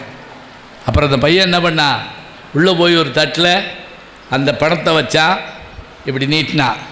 ஞாபகம் வச்சுக்கங்க, கொடுக்குறவன் கை எப்போ மேலே இருக்குன்னு சொல்லுவாங்க, ஆனால் கொடுக்குறவன் மகன் இப்படி கீழே வைக்கிறான். அப்பா ஒரு பெருமிதத்தோடு நல்ல பிள்ளையை பெற்றிருக்கோம் அப்படிங்கிற நம்பிக்கையோடு அந்த பணத்தை எடுத்துகிட்டு அந்த விபூதியை எடுத்து அவனுக்கு பூசி விடுறார். திருவள்ளுவர் சொல்லுவாருங்க, நல்ல பிள்ளையை பெற வேண்டிய கடமை, அவனை ஆளாக்க வேண்டிய கடமை அப்பாவுக்கு உண்டு, அப்பாவுக்கு பேர் வாங்கி கொடுக்க வேண்டிய கடமை மகனுக்கு உண்டு. தந்தை மகற்காற்றும் நன்றி அவையத்து முந்தி இருப்ப செயல். அப்பாவுடைய கடமை ஒரு சபையில் முதல்ல உட்கார்ற மாதிரி அவனை படிக்க வைக்கணும்.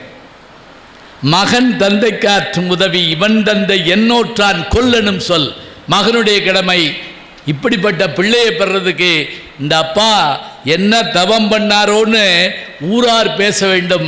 அது மாதிரி நடக்க வேண்டியது மகனுடைய கடமை என்றால் நீங்கள் எல்லாவற்றையும் நினைவு வைத்துக் கொள்ளுங்கள். இந்த எல்லாம் காலேஜில் சேர்க்குறப்ப பிள்ளை பாஸ் பண்ணிடுவானா அப்படி தான் கேட்பாங்க. இப்போ அப்படி இல்லை. பிள்ளைக்கு வேலை கிடைக்குமா, வேலை வாங்கி தந்துடுவீங்கல்ல, இன்னும் கொஞ்ச நாள் கழித்து கல்யாணம் பண்ணி வச்சுருவீங்கல்ல, கேட்டாலும் கேட்கலாம், சொல்ல முடியாது. வேலை உறுதிங்கிறத அவங்க சொன்னாங்க. இன்னொன்று சொன்னாங்க பாருங்க, இங்கு படித்து உலகம் இல்லாமல் இருக்கிற அந்த ஆல்மனி பழைய மாணவர்களை நீங்கள் என்ன செய்யுங்க, முகவரியை பிடிச்சி பேசுங்க, நான் இங்கே சேர்ந்துருக்கேன். உங்களுக்கு பதில் போடுறவர் எங்கே இருக்கலாம், அமெரிக்காவில் இருக்கலாம், லண்டனில் இருக்கலாம், எங்கேயும் இல்லைன்னா கூட இந்தியாவிலேயே பெரிய வேலையில் இருக்கலாம். அப்படி ஆட்களோடு தொடர்பு கொள்ளுங்கள், அவங்களோட நீங்கள் பழகுங்க, தெரிஞ்சு வச்சுக்கோங்க. நாம் ஜெயிக்கணுங்கிற எண்ணத்தோடு வர்றோம். சினிமாவில் காட்டுற மாதிரியான அந்த விஷயங்களெல்லாம் பெருசாக உண்மை இல்லைங்க. நானும் சினிமாவில் தான் இருக்கேன். விருமாண்டி தொடங்கி விருமன் வரைக்கும் 50 படத்தில் நான் நடிச்சிட்டேன். எனக்கு தெரியும். நயன்தாராவுக்கு அப்பாவும் வருவேன், ரஜினி முருகனில் சிவகார்த்திகேயனுக்கு அப்பாவும் வருவேன், இப்போ சிங்கப்பெண்ணை சீரியல்லையும் ஆனந்திக்கு அப்பா வருவேன்.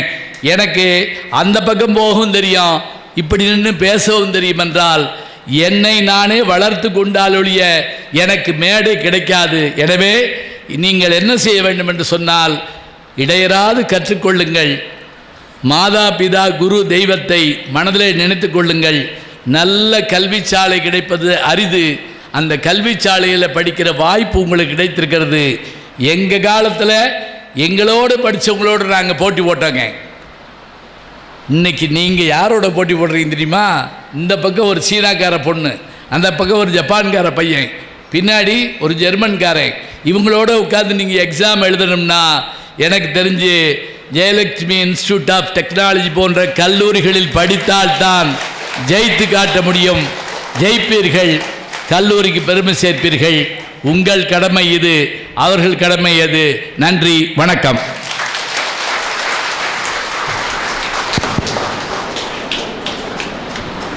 Thank you so much, sir. You hypnotize our minds with your words, sir. Thank you so much, sir, for making this event a grand success. Thank you so much, sir. As this memorable event draws to a close, I invite our Professor K. Jagannathan sir to deliver the vote of thanks.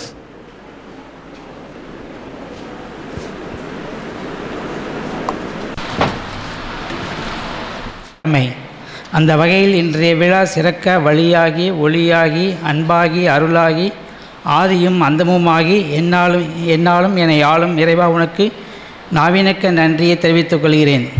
இது ஜெயலட்சுமி பொறியியல் கல்லூரியானது 162 மாணவர்களுடனும் 16 பேராசிரியர்களுடனும் September 4, 2008 அன்று திருமதி Amudha IAS collector Dharmapuri மாவட்ட ஆட்சித்தலைவர் அவர்களால் இக்கல்லூரி September 4 துவங்கப்பட்டது. 17 ஆண்டுகளாக 1556 மாணவர்களுடனும் 80 பேராசிரியர்களுடன் நிமிர்ந்து நடைபெற்று வருகிறது. இதற்கு ஒத்துழைப்பு அளித்த அனைத்து மாணவர்களுக்கும் பெற்றோர்களுக்கும் முதலில் நன்றியை தெரிவித்துக் கொள்கிறேன். இவ்விழாவைகளையும் ஊக்கத்தையும் வழங்கியதோடு சின்னத்திரையிலும் வெள்ளித்திரையிலும் தனது முத்திரையை பதித்து முனைவர் திரு ஞானசம்பந்தர பேராசிரியர் பட்டிமன்ற நடுவர் அவர்களுக்கு இக்கல்லூரியின் சார்பாக என மனமார்ந்த நன்றியை தெரிவித்துக் கொள்கிறேன். மேலும் இக்கல்லூரியின் நிறுவனர், தொழிலதிபர், தொலைநோக்கு பார்வை கொண்ட தலைவர், சமூகம் மற்றும் கல்விக்கு குறிப்பாக கிராமப்புற மாணவர்களின் மேம்பாட்டிற்கு சிறந்து விளங்கும் இக்கல்லூரியின் நிறுவனர் அரிமா சி சுப்பிரமணியன் சார் அவர்களுக்கு எனது மனமார்ந்த நன்றியை தெரிவித்துக் கொள்கிறேன். மற்றும் துடிப்பான, புதுமையான மற்றும் தொழில்நுட்ப ரீதியாக வழிநடத்தும் தலைவர், கிராமப்புற மாணவர்கள் சமூக பொருளாதார நிலையை மேம்படுத்துவதில் அசைக்க முடியாத அர்ப்பணிப்பு மற்றும் அவரது தொலைநோக்கு பார்வை மருதம்நெல்லி தொழில்நுட்பக் கல்லூரி, ஜெயம் கலை மற்றும் அறிவியல் கல்லூரியின் நிறுவனர், இக்கல்லூரியின் தலைவர் டாக்டர் கே கோவிந்த சார் அவர்களுக்கு எங்கள் கல்லூரியின் சார்பாக நன்றியை தெரிவித்துக் கொள்கிறேன். எங்கள் ஒவ்வொரு முயற்சியிலும் தொடர்ந்து ஆதரவளித்து வரும் இக்கல்லூரியின் செயலாளர் திருமதி JS காயத்ரி அவர்களுக்கும் இவ்விழாவின் சார்பாக நன்றியை தெரிவித்துக் கொள்கிறேன். இவ்விழாவில் எங்களுக்கு ஊக்கமும் வழிகாட்டுதலும் விலைமதிப்பற்றவை மற்றும் ஆசிரிய சமூகத்திற்கு நல்வழிகாட்டும் எங்கள் முதல்வர் முனைவர் கே தமிழரசு சார் அவர்களுக்கு இவ்விழாவின் சார்பாக எனது நன்றியை தெரிவித்துக் கொள்கிறேன். எங்கள் நிறுவனத்தின் வளர்ச்சி மற்றும் மேம்பாட்டிற்காக அயராது உழைக்கும் இக்கல்லூரியின் நிர்வாக இயக்குனர் திரு S கண்ணன் சார் அவர்களுக்கும் எனது நன்றியை தெரிவித்துக் கொள்கிறேன். இந்நிறுவனத்தை வலுப்படுத்துவதில் அயராது உழைப்பு மற்றும் நிலையான வழிகாட்டுதல்கள் வழங்கி வரும் இக்கல்லூரியின் இயக்குனர் முனைவர் M செந்தில் சார் அவர்களுக்கும் இவ்விழாவின் சார்பாக நன்றியை தெரிவித்துக் கொள்கிறேன். இந்நிறுவனத்தின் வளர்ச்சி மற்றும் மேம்பாட்டிற்கான அர்ப்பணிப்புடன் முயற்சிகள் அயராது உழைக்கும் இக்கல்லூரியின் நிர்வாக அதிகாரி திரு R காமராஜ் சார் அவர்களுக்கும் எனது நன்றியை தெரிவித்துக் கொள்கிறேன். மேலும் இவ்விழா சிறப்பாக நடத்த உறுதுணையாக நின்ற அனைத்து துறை தலைவர்களுக்கும், இருபால் பேராசிரியர்களுக்கும், ஆசிரியர் அல்லாத ஊழியர்களுக்கும், அலுவலக ஊழியர்களுக்கும் மற்றும் பணியாளர்களுக்கும் இவ்விழாவிற்கு நேரடியாகவும் மறைமுகமாகவும் உதவி புரிந்த 2ஆம், 3ஆம், 4ஆம் ஆண்டு மாணவ மாணவிகளுக்கும் எனது நன்றியை தெரிவித்துக் கொள்கிறேன். இவ்விழாவில் தமிழ்நாடு அரசு நடத்தும் பொறியியல் கலந்தாய்வு மூலமாகவும் நிர்வாக ஒதுக்கீட்டு மூலமாகவும் இக்கல்லூரியை தேர்வு செய்த அனைத்து மாணவிகளுக்கும் அவர்களுக்கு உறுதுணையாக நின்ற பெற்றோர்களுக்கும் இக்கல்லூரியின் சார்பாக நன்றியை தெரிவித்துக் கொள்கிறேன். மேலும் எனக்கு நன்றி உரை வாய்ப்பளித்த அனைத்து நல்லவர்களுக்கும் இந்நன்றியை கூறி விடைபெறுகிறேன். நன்றி, வணக்கம்.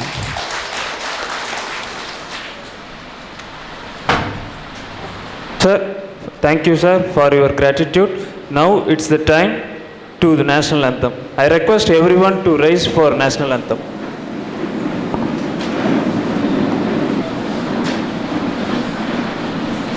गण मन अधिनायक जय हे भारत भाग्य विधाता पंजाब सिंध गुजरात मराठा द्राविड़ उत्कल बंगा विंध्य हिमाचल यमुना गंगा उच्चल जलधि तरंगा तव शुभ नामे जागे तव शुभ आशीष मागे गाहे तव जय गाथा जन गण मंगलदायक जय हे भारत भाग्य विधाता।